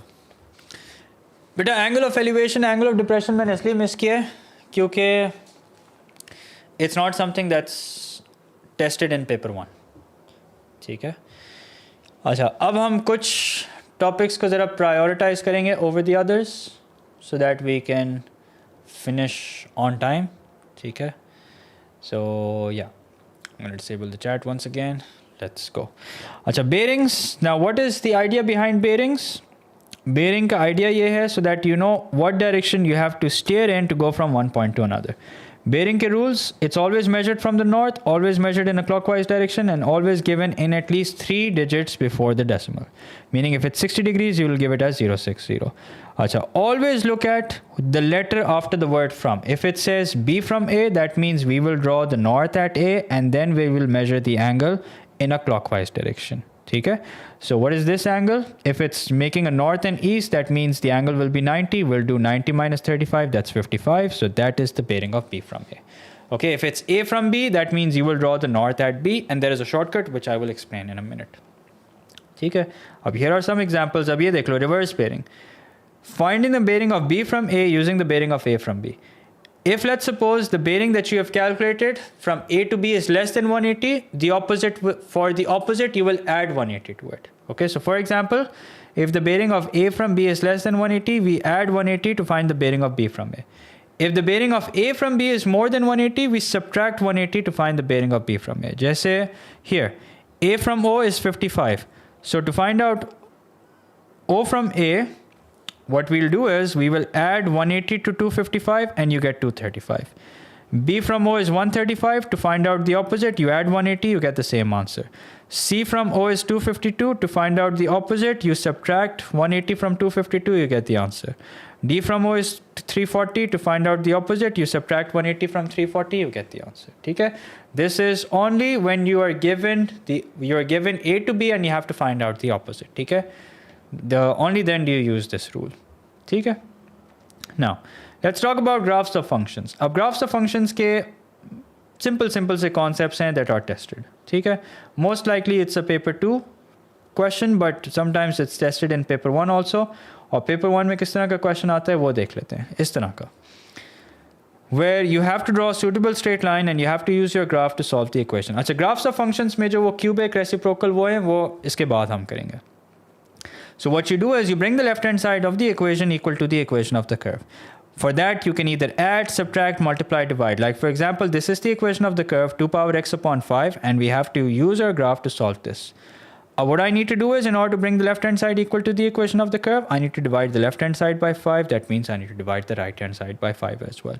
So 2 power x upon 5 becomes y, 6 upon 5 becomes 1.2. So this is the suitable straight line that I will draw and then I will find out the point of intersection. Okay? I've done countless questions. Just for example, ye dekh lo. This is the equation of the graph and what we have to do is we have to solve this. So what I need to do is I need to divide the left hand side by 5. That means I need to divide the right hand side by 5 also. This becomes equal to y equals to 1, and that is the suitable straight line that we will draw in order to solve this. ठीक है? अच्छा, अब इसमें जो वो questions आते हैं ना, इसका जो part 2 है, ठीक है, ये देख लो, ये important है.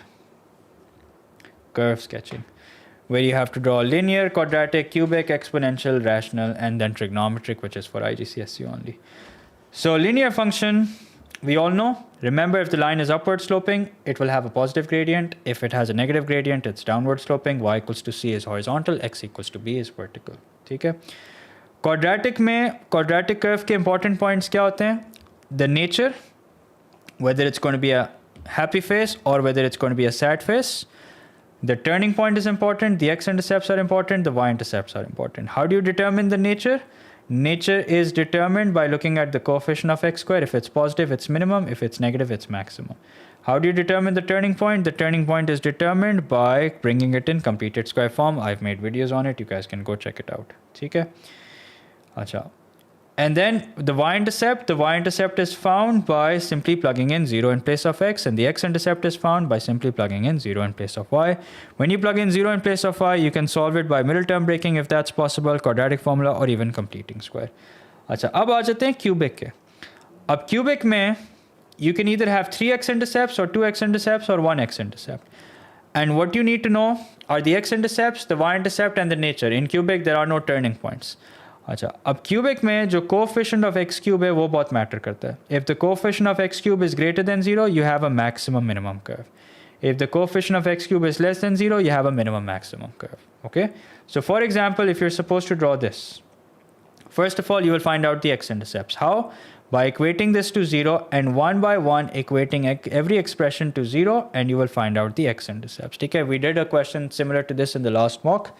Okay, so you guys can check. I hope you guys gave the last mock also. If you didn't, you should not do it now.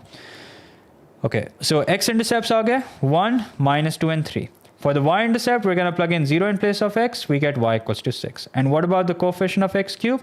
The coefficient of x cube is 1. Why? Because x into x is x squared, x squared into x is x cube. So if the coefficient of x cube is 1, that means we will have ourselves a maximum to minimum curve. But ये गलत है.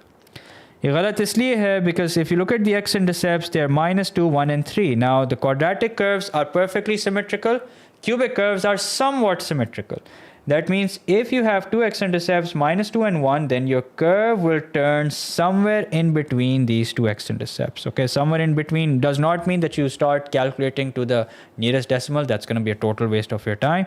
Just make sure that it turns somewhere in between. What is the midpoint of -2 and 1? It's -0.5. Make sure that it turns somewhere around that. Similarly, if the next two x-intercepts are 1 and 3, make sure that it turns between 1 and 3, somewhere around 2. And the y-intercept you can see is 6. ठीक है? अच्छा, ये एक और example देख लेते हैं. So here you can see we first find out the x-intercepts by equating every expression to 0. So x plus 1 equals to 0 gives us x equals to -1. 3 minus x equals to 0 gives us x equals to 3. 3 plus x equals to 0 gives us x equals to -3. x-intercepts mark कर दिया, y-intercept निकाल दिया, 9 आ गया. Now how will I find out the coefficient of x cube? X into -x, that's -x squared into x, that's -x cube. -x cube means that it's going to be a minimum maximum curve. So we draw a minimum maximum curve and there you go. That's it. ठीक हो गया? Achha, if you have a square on a certain expression, in that case, it's going to be tangent at that point. जैसे for example, यहाँ पे हमारे, if I expand it and write x plus 1, x minus 3, the whole thing square, I'll get x plus 1, x minus 3 into x minus 3. So the x-intercepts are repeating. Repeating x-intercepts means that at that point, the curve will be tangent. Okay, so, and what kind of curve are we drawing? X into x squared, when you expand this, you will get x squared. X squared multiplied by x becomes x cube. That means it's positive, so we're drawing a maximum minimum curve. So y-intercept लिया, x-intercepts लिया, nature देखा और curve बना दिया. That's it. अच्छा, then some more completing square related questions. अच्छा, then exponential graphs. Exponential graph में एक important चीज़ होती है which is asymptote. An exponential graph will always have a horizontal asymptote. And that horizontal asymptote is always the constant that you have towards the end. So if, for example, you have y is equals to 2 power x, the horizontal asymptote will be y equals to 0. If you have y is equals to 2 power x plus 3, the horizontal asymptote will be y equals to 3. If you have y equals to -3 to the power -x, -3, doesn't matter what you have before, it's always y equals to the constant that is left. That's going to be your horizontal asymptote. Okay, here's the general rule. अब जैसे for example, यहाँ पे, write down the equation of the asymptote. What's the equation of the asymptote? Look at the constant that you have. The constant is 5, so y equals to 5. That's the asymptote. A is a point where the curve is crossing the y-axis, so simply plug in 0 in place of x and then solve. You'll get the answer. Achha. Write down the equation of the asymptote. Since there is no constant, y equals to 0 is the equation of the asymptote. अच्छा, rational और reciprocal graphs का भी rule देख लो. इसमें दो asymptotes होते हैं. You have a horizontal asymptote and you have a vertical asymptote. To find out the vertical asymptote, you equate the denominator to 0. That's how you get the equation of the vertical asymptote. Like for example, here there's just x. So x equals to 0 is the equation of the vertical asymptote. Here you have x minus 3. So x minus 3 equals to 0, which means x equals to 3 is the equation of the vertical asymptote. The horizontal asymptote is always the constant that is being added. Here there is no constant. That means the horizontal asymptote is y equals to 0. Here the constant is 2. So y equals to 2 is the equation of the horizontal asymptote. इसके कुछ example questions ऐसे सच आए नहीं हैं इसके, ठीक है. But just remember this is the general rule that we follow. ठीक है. Okay. अच्छा, probability में क्या है आपका? Just remember probability के rules ज़रा देख लेते हैं. Yeah. Maximum probability or total probability is equals to 1 or 100%. Minimum probability is 0. Whenever there is or, meaning multiple combinations through which the same outcome is achieved or the condition is met, that is when you add. And ho gaya, both ho gaya, all ho gaya, whenever you see words like these, you multiply. Probability of winning is equals to 1 minus the probability of losing. Basically, probability of something not happening is equals to 1 minus the probability of it happening. Achha. With replacement means that once you take it out from the bag, you put it back as well. So the total outcome remains unchanged. Therefore, the probability also remains unchanged. Without replacement means when you take it out, you don't put it back. So therefore, the probability will change. If there are other parts that lead to the same result, blue then red, red then blue, you calculate their probabilities separately and add them together. ठीक है?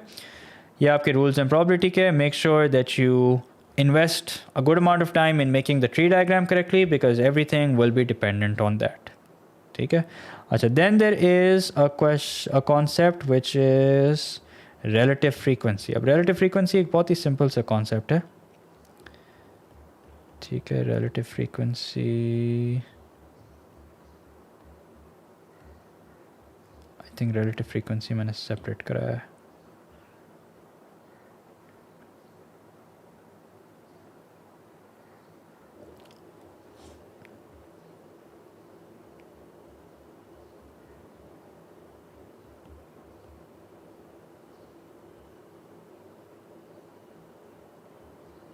Yeah, here it is.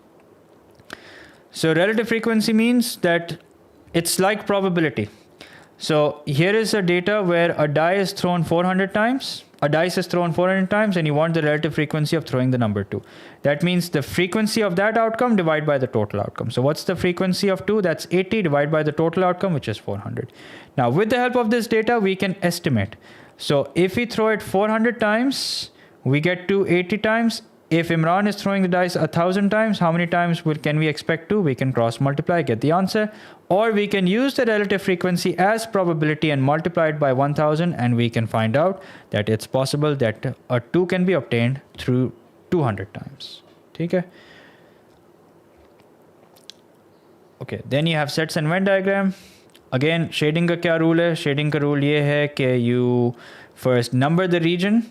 Okay, you number the region and then you follow what the question says. So for example, if the question says P complement, first you number all the regions. P complement means everything that's outside of P. Okay, so what is that? That is 4, 6, 7, 4, 7, 8 and 1. Okay, or 1, 4, 7, 8. And then Q union R basically means Q and R combined. So you have 3, 4, 5, 6, 7, 8. Now you look for what is asked in between the two. You're asked for intersection, so that means you look for common. You make a list of the common elements and then you shade. So common is 4, 7 and 8, so that is what gets shaded. अच्छा, sets के कुछ rules भी देख लेते हैं हाथ के हाथ. So then whenever you're asked for number, this is what it looks like. Okay, so when you're asked for the number of elements, what you do is you count and you then write. Equal sets are sets that have the exact same elements. इस symbol का क्या मतलब होता है? That it belongs to. If I put a cross across it, that means it does not belong to.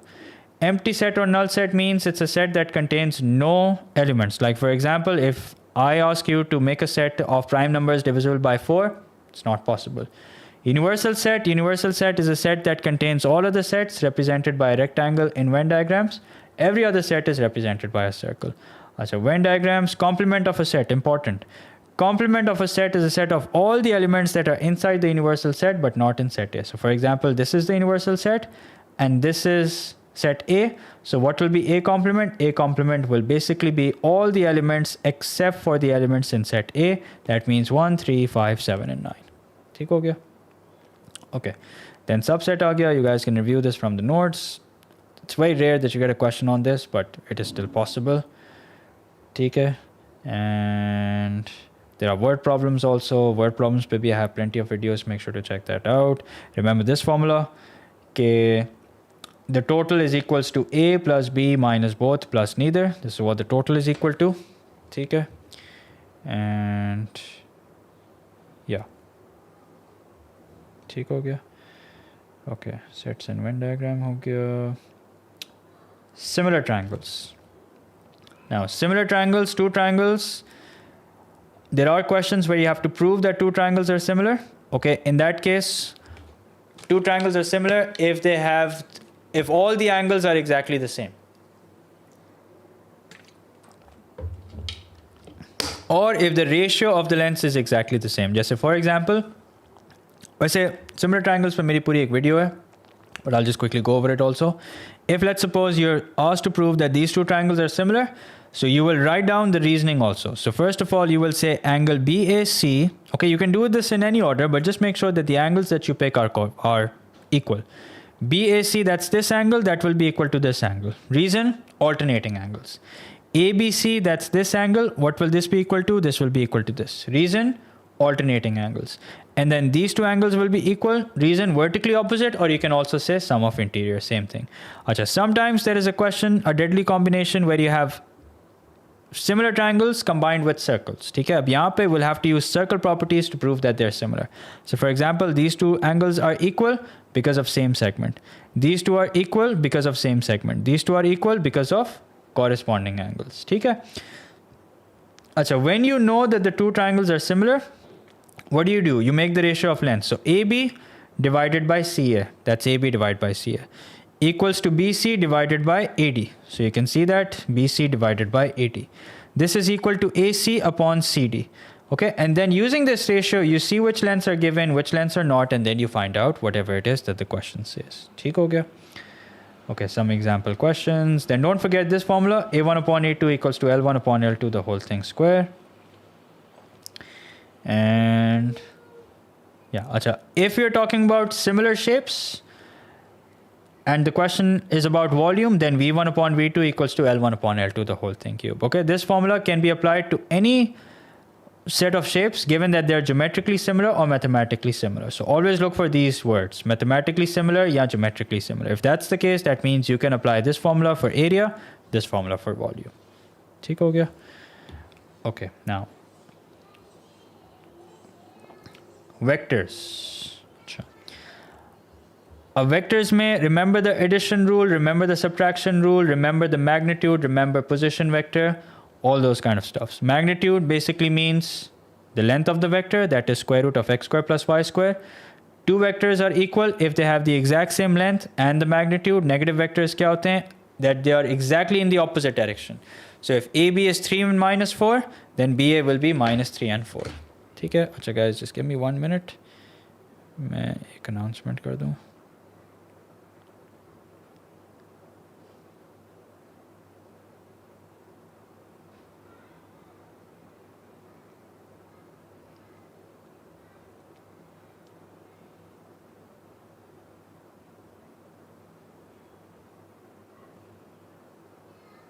Okay, now addition of vectors, what's the rule that we follow?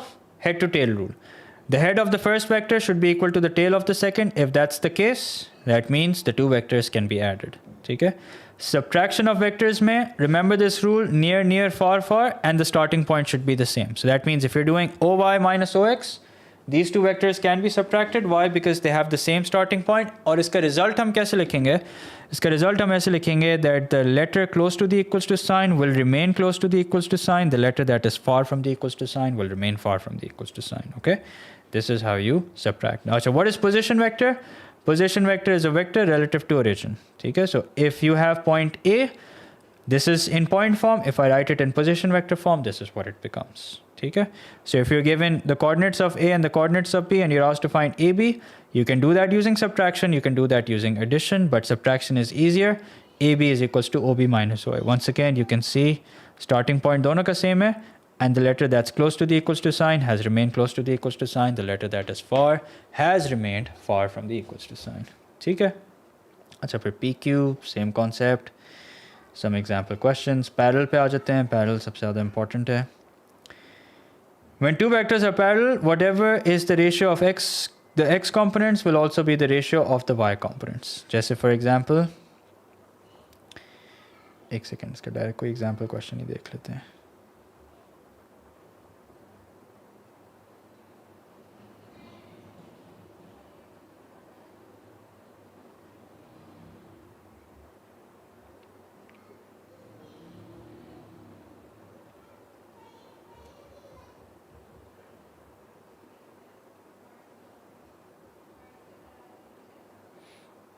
So vectors के I've done multiple streams. Yeah. AB is parallel to OB and you're given AP is P comma 2. So here's OB, here's AP. So we take their x component, okay, we divide them. So here you can see 2 upon P. Wait, yeah. So here is the y component of AP divided by the y component of, wait a minute. AP is parallel to OB era. I think it's supposed to be 12 upon P. Okay, I'll just do it again. I'll just solve this question again. Or maybe I've used the gradient concept. Anyway, so AP is parallel to OB. We're given OB, what is that? OB is 12 and 6. And what is this parallel to? This is parallel to AP, which is P and 2. Okay? Whether this is given in column vector form, whether this is given in P plus Q, A plus B, doesn't matter. The ratio of their coefficients is the same. If it's given in column vector, so we take the x component of OB divided by the x component of P. So that's 12 upon P. This will be equal to the y component of OB divided by the y component of AP. So that's equal to 6 upon 2. Cross multiply. So you have 6P which is equal to 24. That means P is equals to 4. Okay, vectors पे मैंने काफ़ी सारी streams किए हैं. I've done multiple past paper questions in which I've solved pretty much all types of questions, especially parallel ones also. If you want, you can take a look at that. Okay, but remember, do not solve any questions. Just have a look at it. Remember, today should all just be spectator mode. Okay, and then there are some more questions. So whenever you get a question like this, like for example, you're supposed to write down ratio. जैसे कि एक सवाल था ये AP and BD. This means that the two vectors must have the same component. जैसे for example AP is 3 upon 2B, and I think the question also made us find out BD, but chalo, if it didn't, that means we probably have to figure that out ourselves. And then what will happen is in the end you should always get two values. Okay, in fact here are BD I think is given in the question. Yeah, BD is B. Okay.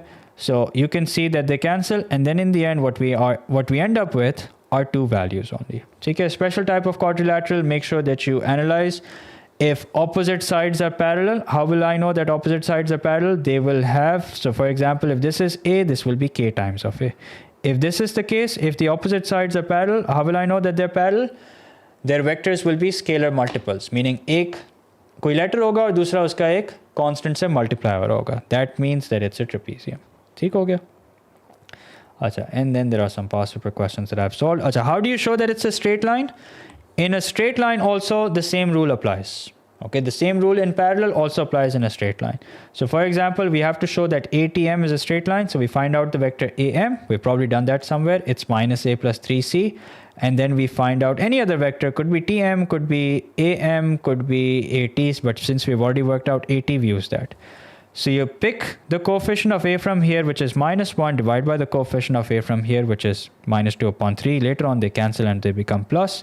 You pick the coefficient of C from here, that is 3, and you pick the coefficient of C from here, that is 2. So you can see that they simplify and give the same ratio, which means that they are collinear.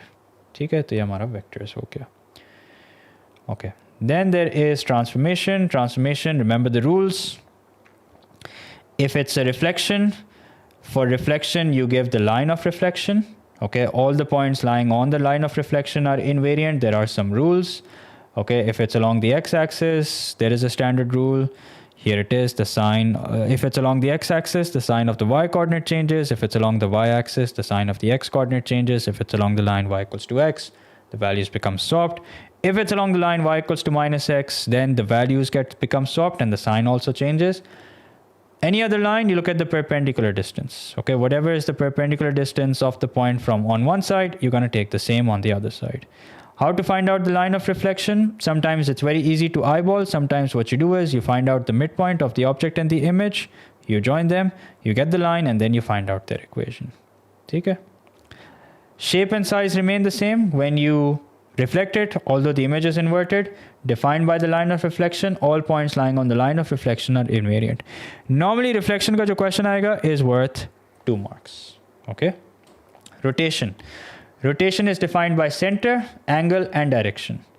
Okay, and in rotation, the shape and size remains the same. 90 degree clockwise is the same as 270 degree anti-clockwise. With 180 degrees, there's never a direction. And then you have 270 degrees clockwise, which is the same as 90 degree anti-clockwise.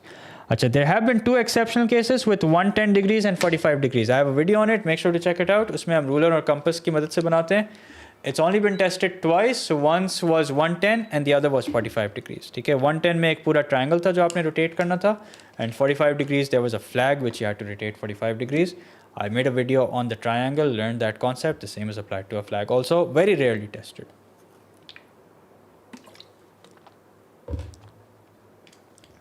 So rotation की भी I have plenty of videos. अच्छा, but एक चीज़ याद रखो. Center of rotation कैसे निकालते हैं? Yes, you can use tracing paper. For rotation also, you can use tracing paper. We've talked about tracing paper also multiple times. Take your own. If they don't let you, bring it. And they do guarantee that they will provide you with the tracing paper. That's okay. Let them take it away. But if they don't provide you with it, tell them that it is allowed and you will need it. And it says on the question paper that it is allowed. Achha, how do you find out the center of rotation? For 180 degrees, you simply join the object with the image and you extend. जैसे for example, ये 180 degrees rotate हुआ है, हमने object को image के साथ join किया, and we have the point of rotation, center of rotation. ठीक है, अच्छा मैंने extend गलत बोल दिया, you don't extend it. ठीक है, here also you can see that it is 180 degrees rotated, therefore it's easy to find out the center of rotation. 90 degrees में you draw a perpendicular bisector. You can draw a perpendicular bisector using geometrical instruments. It's less effort but less accurate, or you can use the coordinates on the grid. More effort, more accurate. I've talked about both in detail. Okay, I've made videos on it also. You can check that out. Achha. And then how to distinguish between reflection and rotation. Reflection mein, if you join the object with its corresponding images, all the lines will be parallel. But in a rotation, if you join them, you will notice that the lines are not parallel. Therefore, it's a rotation. Oftentimes, students get confused between whether it's a reflection or rotation. So this way, you can narrow it down to one transformation.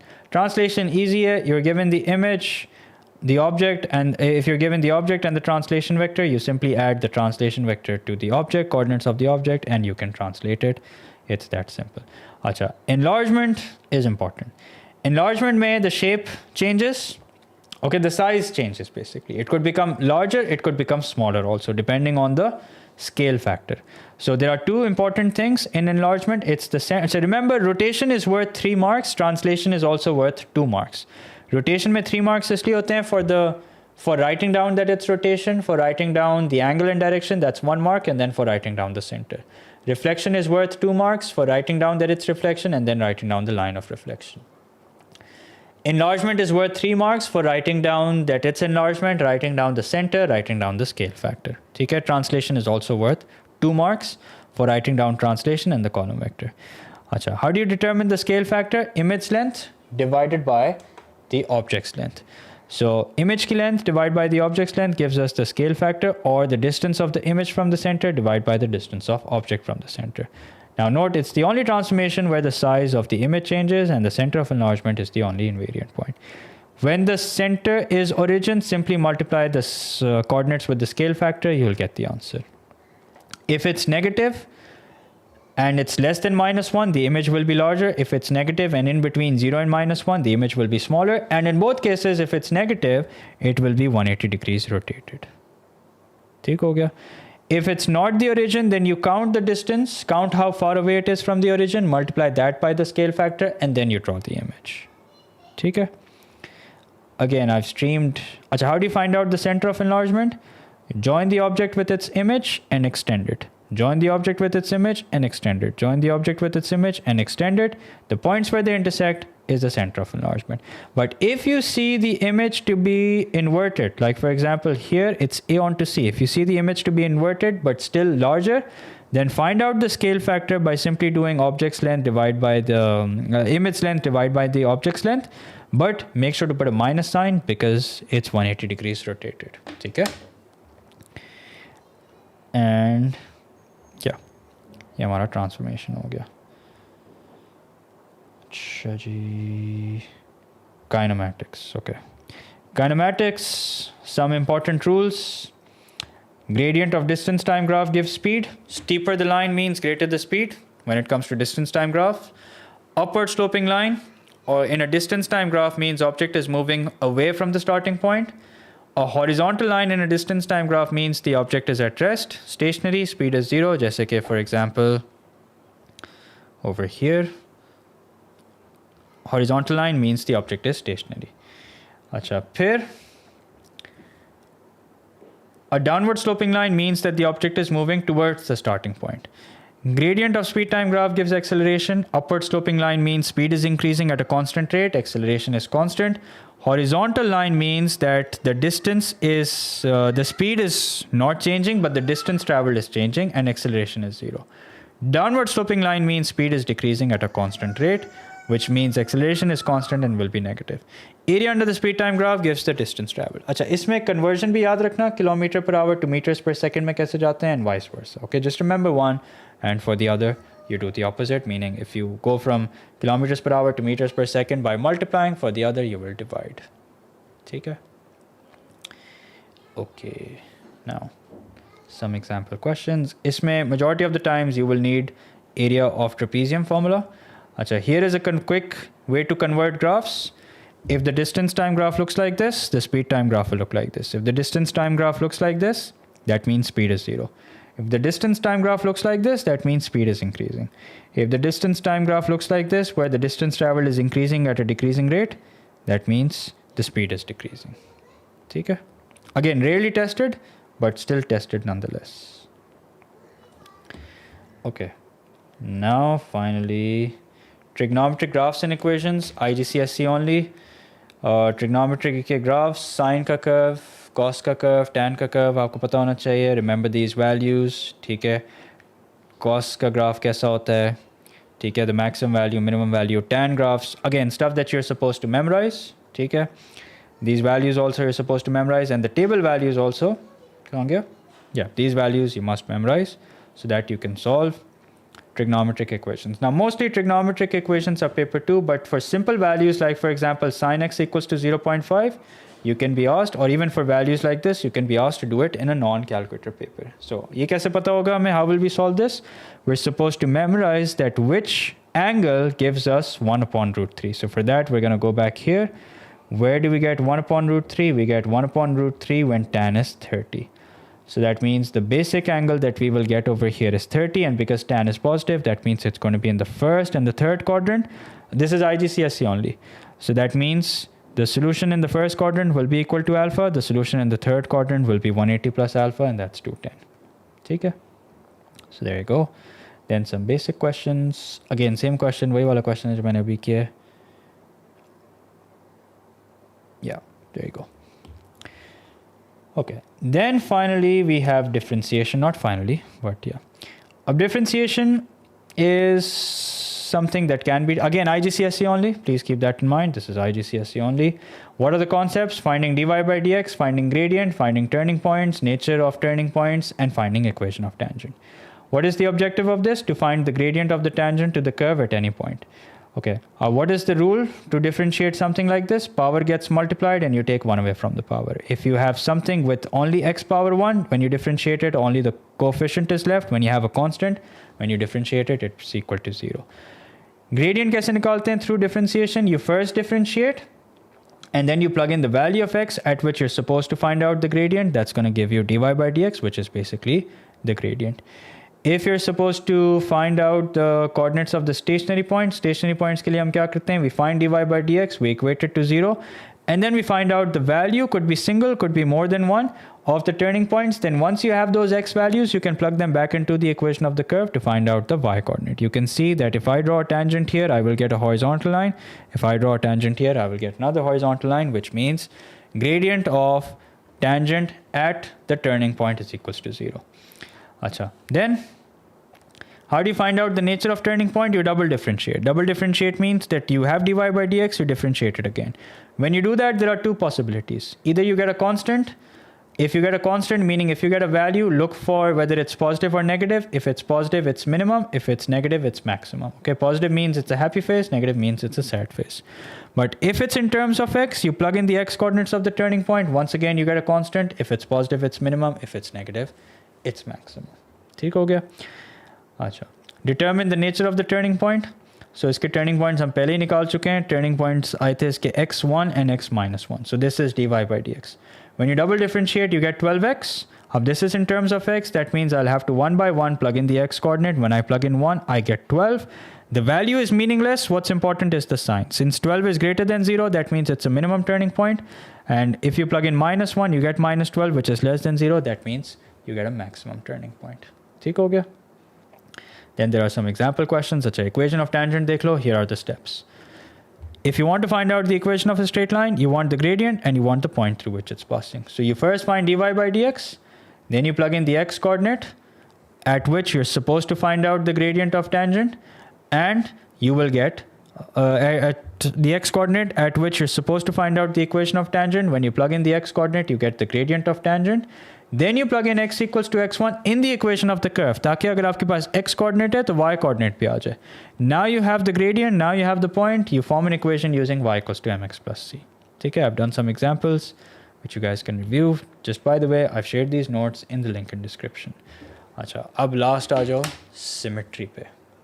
ठीक है, अब मैं chat खोल देता हूँ. अब देखो, symmetry पे I've made a lot of content. I've noticed that Zen also did a stream on symmetry recently. Make sure to check that out.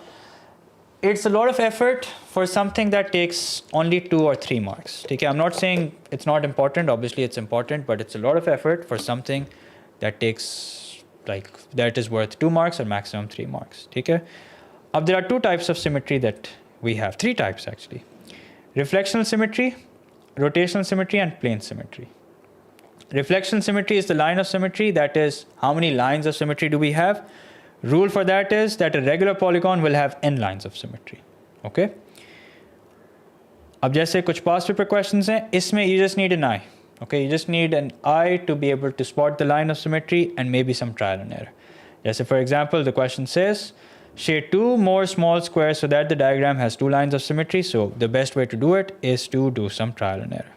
Okay, so you make a vertical line. After shading these 2 boxes, you can see that we indeed have 2 lines of symmetry. Is that correct? If not, try something else. Simple as that. Acha, kuch properties yaad kar lo.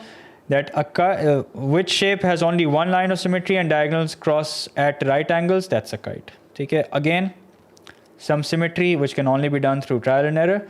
Rotational symmetry, however, acha, ye dekh lo. Ye dekh lo. The diagram shows part of a shape which is symmetrical about line L. So if this is the line of symmetry, that means what you're supposed to do is you're supposed to treat it as a line of reflection, which is why we call it reflectional symmetry. Achha, what to do after the stream, I'll talk about that. Okay? Abhi, let's finish the stream. So treat this as the line of reflection, treat this as the object and reflect every point across the line of reflection. ठीक है? तो आपके पास क्या आ जाएगा? आपके पास पूरा shape आ जाएगा. ठीक है? अब rotational symmetry के कुछ rules देख लो. The order of rotation symmetry is the number of time a shape appears identical to its original position during a full 360-degree turn around its center. ठीक है? Yeah, I know the chit chat class is waiting. अभी हम वो भी करते हैं. ठीक है? फिर मैं अपनी S वाली stream start करूँगा. Don't worry. Okay, so parallelogram. The order of rotational symmetry is 2. Just memorize this. Okay, just memorize this. If you have a regular polygon, then the rotational symmetry will be equal to the number of sides. Rhombus ki kya hai, circle ki kya hai, trapezium ki kya hai, kite ki kya hai. Just memorize all this. Simple as that. Okay. Once again, this can be done through tracing paper. I've made videos on it. I can't explain it right now how to do it through tracing paper. You can watch those videos. Okay. अच्छा, then there is plane symmetry. अच्छा, plane symmetry क्या है वो भी देख लो. So plane symmetry is kind of like reflectional symmetry, except that it's not a line. It is that you're literally cutting the shape. अब जैसे ये बोतल है, imagine that it's a perfect cylinder. ठीक है, so how many planes of symmetry will it have? I can cut it like this, okay? So that's one plane symmetry, and if it's a perfect cylinder, which by the way it's not, I can cut it like this, I will have exactly two identical halves. ठीक है? So that is what plane symmetry is. So plane symmetry or reflection symmetry is a 2D plane that divides a 3D object into two identical mirror halves. Again, it's a good idea that you memorize this, that a cuboid has 9 planes of symmetry, and a cube has 9 planes of symmetry, a cuboid has 3 planes of symmetry. A square based pyramid has 4 planes of symmetry. A triangular equilateral based pyramid will have 3 planes of symmetry. ठीक है, ये ऊपर बना हुआ है आपके पास. अच्छा, अब इसमें एक रूल याद कर लो कि if you have a hexagonal prism, ठीक है, if you have a hexagonal prism, उसके कितने प्लेन्स ऑफ सिमेट्री होंगे? Will have 7 planes of symmetry. Okay, the rule is 6 plus 1. If you have a heptagonal prism, ठीक है, heptagonal, I hope सबको पता हो, heptagon is a shape which has 7 sides. If you have a heptagonal prism, ठीक है, और ये मैं गलत नहीं लिख रहा, हो सकता है आप कह रहे हो कि सर 6 होने चाहिए, 7 नहीं होने चाहिए. It will have 8 planes of symmetry. Once again, the rule is 7 plus 1. ठीक है, ऐसा क्यों है? If let's suppose you have an octagonal, ये क्लास लिख लेते हैं, फिर हम देख लेते हैं कि क्या रूल है. If you have an octagonal prism, it will have 9 planes of symmetry. ठीक है, so any regular polygon prism that you have, it will have, yeah, obviously regular. ठीक है, obviously it has to be regular. ठीक है, so it has to be regular. This also has to be regular. This also has to be regular. ठीक है, so a regular octagonal prism will have 8 plus 1 planes of symmetry. ठीक है, ऐसा क्यों है ये बस मैं बता देता हूँ, उसके बाद हम एंड करते हैं. ठीक है, and I'll give you guys some tips about what to do before the exam, and that's it. So if this is a hexagonal prism, look at the number of ways that you can cut it and making sure that you get 2 identical halves. Okay, so you can cut it like this, 1, count karte rehna. You can cut it like this, that's 2. You can cut it like this, that's 3. You can cut it like this, that's 4. You can cut it like this, that's 5. You can cut it like this, that's 6. Now you can also cut it like this. ठीक है, because हम इसको बीच में से भी तो cut कर सकते हैं. So that is why there are 7 planes of symmetry. ठीक है, ये सभी कर रहे हैं, ये सभी कर रहे हैं. So don't worry about it. I think it's scheduled for 6:30. Oh, brilliant. I thought I scheduled it for 6. Oh, great. चलो 6:30 है ना, तो करते हैं अभी. So that is why the number of planes of symmetry will always be 1 more than the number of sides if it is a hexagon, if it is a regular polygon. ठीक है, अच्छा, अब मुझे बस 1 मिनट दो, मैं आप लोगों को बताता हूँ पेपर से पहले क्या करना है. Just 1 minute.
Okay, guys. So, let's talk about what to do. Let's talk about what to do a day before the exam. Okay. So first of all, make sure that you guys do a quick stationery check. Make sure that you have all the important stationery such as pencil, scale, eraser, sharpener, ruler, compass, jo bhi kuch hai, everything that you guys need. Make sure that you have all of that. If you don't, make arrangements for it. Make sure that you have everything in working order. Then I would advise you guys to just disconnect yourself from social media as soon as possible. Why? Because if you're part of groups, so ho sakta hai that someone might share a question in a group where they're like, oh, you should solve this question. My so-and-so teacher said that you should definitely do this question. This is coming in the exam. So-and-so teacher said, should do this. This may be tested. You don't want that. Okay? So that is why it's important that you disconnect yourself. You completely let go of social media, stop consuming content, and you get enough sleep. Very important. Now, whatever cutoff time that you've set for yourself, make sure that you get at least 6 to 7 or 7 to 8 hours of quality sleep. Okay, quality sleep means quality sleep, not just the number of hours. First you sleep for 2 hours, then you study for 2, then you sleep for 2, and then you study for 2. That's not a good idea. Just make sure that you get good quality sleep. My advice, if I were in your place, I would make sure that I sleep by probably 10. I'd make sure that I wake up early. I have plenty of time. I'm not rushing. I'm going to wake up a day before. I wake up like an hour or 2 hours before the exam. That's obviously not a good idea. Make sure that you guys wake up early. You have plenty of time to settle, and you are fresh when you're going for the exam. ठीक है, ये नहीं कि जल्दी जल्दी में कि बस मैं तैयार हो जाऊँ, पता चला कोई चीज़ भूल गए, कोई statement of entry भूल गया, या whatever, you forget your stationery. You obviously don't want that. You want to make sure that you're calm. Okay, your heart. I know you guys will have a lot of anxiety before the exam, but you have to make sure you at least take your time to get ready. You are settled, and you're not rushing into anything. Okay. Then stay hydrated. It's very hot these days, so make sure that you're hydrated throughout while you're doing the paper, but not too much, obviously, because you have to go to the bathroom. But just make sure that you stay hydrated. Don't eat too heavy. Just get a good breakfast. But I'm saying all this. But remember that don't do anything that's out of routine. Okay, now is not a good time to experiment with your body. Because a good breakfast is healthy, I should probably have a good breakfast. It's not a good time to experiment with your body right now. You don't want to do something that's out of routine. Don't eat anything out of routine. Just don't do anything out of routine. But just make sure that you get a good night's sleep. That's very important. When you're starting the paper, please remember that you start with the most straightforward questions, the no-brainer questions that don't require you to think a lot, like for example, questions that involve decimal multiplication, fractions, but at the same time, don't doom solve. Very important that you don't doom solve. Doom solve matlab, okay, I've made a video on it, that you are not paying attention to the context of the question. You're just solving, like for example, you have found out the mean to be greater than the greatest value. You found out probability to be negative or greater than 1. Okay, and your area of shaded region turns out to be more than the total. Okay, so this is doom solving. This means that you're not paying attention to the context of the question. You're not making sense of your values. If a line is upward sloping, it should have a positive gradient. If it's downward sloping, it should have a negative gradient. So make sure you're aware of the context of the question. You're invested into it before you solve, so that you can make sense of your answer. Okay, then you have those BODMAS related questions where you arrange numbers in ascending order, those kind of questions. Then you have recurring decimal to fraction, indices and standard form, Surds, basic algebraic manipulation, algebraic fractions, estimation, approximation, polygons, if there's a question on polygons, basic mean, median, mode kind of questions. Make sure that you do those questions first. Please check as you go along. Okay, if let's say you've solved 2 equations simultaneously, you can always check your answer by plugging the values back into the equation. Don't ego solve. Don't think that I don't need to do working. Even if let's say it's like it's 0.3 squared. Don't ego solve. I don't need to do the working. I can just write down the final answer. You don't want to get it wrong. Okay, there's a lot riding on you. There's a lot that has been invested in you, a lot of time, a lot of energy, a lot of effort. So you want to make sure that you make it count. Okay, and do that by just making sure that whatever you're doing is correct. You won't have time towards the end to check your answers. If you do, that's great, but don't count on it. So just make sure you check as you go along. Revise before you sleep, revise, or before, as you're reviewing your notes, just revise all the relevant conversions, all the formulas, coordinate geometry formulas, indices and standard form rules. IGCSE students, very important that you revise those exact trigonometric values. And just converge all the formulas, okay, all the formulas that are not given. Yes, there is a formula sheet, but don't count on it. That formula sheet is just as a backup. You can refer to it. You should refer to it, in fact, if you're having any doubts, but just make sure that before you sleep, you revise all the formulas. Now, a couple of things to watch out for. Sometimes we work out something that isn't the question wants. Like, for example, we worked out the value of n, but the question is not asking for that. Maybe the question is asking us to find out something for which we will use the value of n that we've worked out. Just like, for example, a question that we just reviewed, where we worked out the value of n, but we were supposed to find out the stamps that maybe Sanjay has. So we had to use our value to get to the final answer. So once again, make sure you're not doom solving. You're aware of what it is that the question wants. Also watch out for negative scale factor in enlargement. Remember what happens if the scale factor is negative, or if the image is inverted, that means the scale factor is negative. Always watch out for negative signs when expanding brackets. The inequality sign and the kind of line that you have to draw. If, for example, the sign is the sign contains equals to, that means it's a solid line. If it does not contain equals to, that means it's a dotted line. Use a pencil to draw a graph or to annotate on the diagrams given in the question paper. Very important, because if you get it wrong, then that's it. You don't have a backup plan. So that's why use a pencil, so that in case you get it wrong, or in case you have to make multiple drawings for multiple parts, you can erase it and do it again. Then remember, bearing should be given correctly to 3 digits. So some circle properties are not clear to identify. So you can always change the order. You can think of a circle property and then try to fit that circle property into the question. So remember to change the order, to just play around with the question a little. And when it comes to finding area, perimeter of shaded region, it's important that you plan your answer. Don't just remember something that I always say, that if you fail to plan, you plan to fail. Don't just start solving and think that you'll plan on the way. No, first plan and then start, irrespective of how long it takes you to plan, because the better the plan, the more likely it is that you're going to get the correct answer. Also, be prepared for 1 or 2 tricky questions. Okay, sometimes these questions don't require a formula, don't require a concept, but just some common sense and just some critical thinking. Okay, so be prepared for that. But reason why it's important that you start with the easy questions is so that if, let's say, God forbid, you can't solve 1 or 2 questions, if let's say you come across those difficult questions first, that's just going to ruin the rest of your paper. You don't want that. So you want to make sure you get your confidence level high by starting with the easier questions, and then you approach the difficult ones with greater confidence. And if you do that, you're more likely to get them right. Okay? When reading the graphs, don't be too casual, and when drawing the graphs, also don't be too casual. If it's 6.5, you think you don't have to be too careful about the 0.5. You can just mark it at 6 or 7. Don't do that. Make sure that you're as accurate as possible. And please do not use a pencil to solve the entire paper and then think that you'll have enough time to pen it out. You won't. And even if you do pen it out, it makes it very difficult for the examiner to check. This is something that they mentioned time and again in the examiner report. So remember that.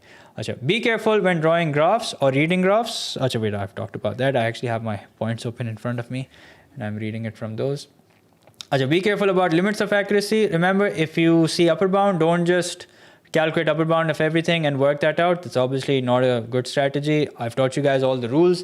Okay, if you're asked for upper bound, see what upper bound do you need and of which value do you need the lower bound, and then work it out. Okay, plan your answer. Again, planning is important. If you're asked to calculate the upper bound of speed, that means you want the upper bound of distance, lower bound of time. Okay, if you get something wrong, please don't overwrite it. Simply cross it out and do it again. Make sure that you use the space that you have efficiently. Look at the amount of space that's given and then use it. You don't want to be too casual about the space that you use and then realize that you've run out. Okay, use the space in a way so that if you get it wrong, you have enough space to do it again. But if you do get it wrong, cross it out and do it on the empty page that you're given. But please make sure that you mention it. You mention it where it is that you've solved so-and-so question. Okay, the examiner is not your friend. The examiner is not on your side. The examiner is not like your school teacher who might make some extra effort to give you a mark, okay, who might just make some extra effort to look for your solution, and who might know and understand you, okay, if you say this, this is what you probably mean. The examiner is not going to make an effort. To the examiner, you're just a number, and you have to make sure that you communicate with the examiner clearly, and the best way to communicate is by clear working. Okay, so make sure that whatever it is that you're thinking, you write it down on the paper also. Don't expect that the examiner will just think of something on your behalf. The examiner is not going to do that. Okay, one strategy that I always tell my students is that think of it this way, that you're fighting a case in which there is every evidence that goes against you, but you now have to step by step, or disprove, if that's a word. You have to sort of prove everything. You have to prove that every evidence that they have is wrong. Okay, so start with that in mind. Start with start with this in mind, that the examiner is looking for an excuse to cut your mark, and your job is to make sure that you don't give the examiner a single excuse. Okay. If it's 1 mark, no working is required, but remember, don't ego solve just because it's 1 mark. Like for example, you're supposed to write down the decimal value of something. Don't ego solve and think you don't need to do any working just because it's not marked. Make sure you do the relevant working so that you know for sure that you've done it correctly. Okay. And what do we have? Make sense of your answers. We've talked about that. Please don't worry about the threshold. I see a lot of people reaching out to me right now and asking me, sir, can you tell what the grade threshold is going to be? I can't. Without seeing the paper, it's not possible to tell what the grade threshold is going to be. And even after looking at the paper, there's no point in discussing what the threshold is going to be. Focus on the next exam. What's done is done. Whatever the threshold is going to be is not in your hand. It's not like the threshold is opinion based, like whoever, or they have a voting for threshold. That's obviously not the case. So don't worry about things that are not in your control. Worry about the things that are in your control. Okay. So whatever paper that you have, make sure that you guys say your prayers before you go to sleep, and when you wake up, make sure that you guys offer namaz before you go to the exam also.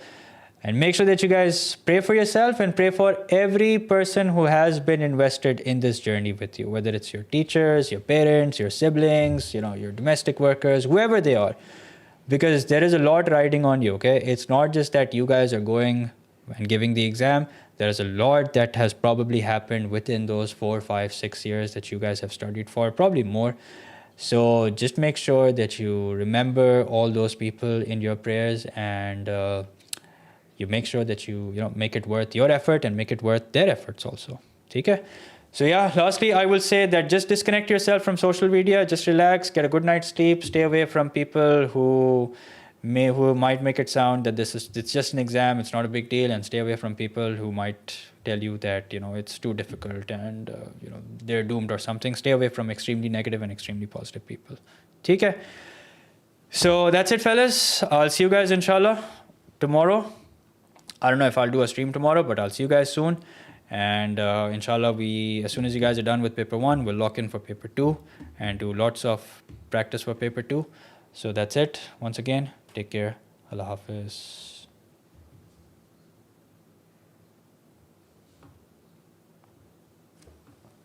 So please pray for our exams. Yeah, of course I'll pray for you guys.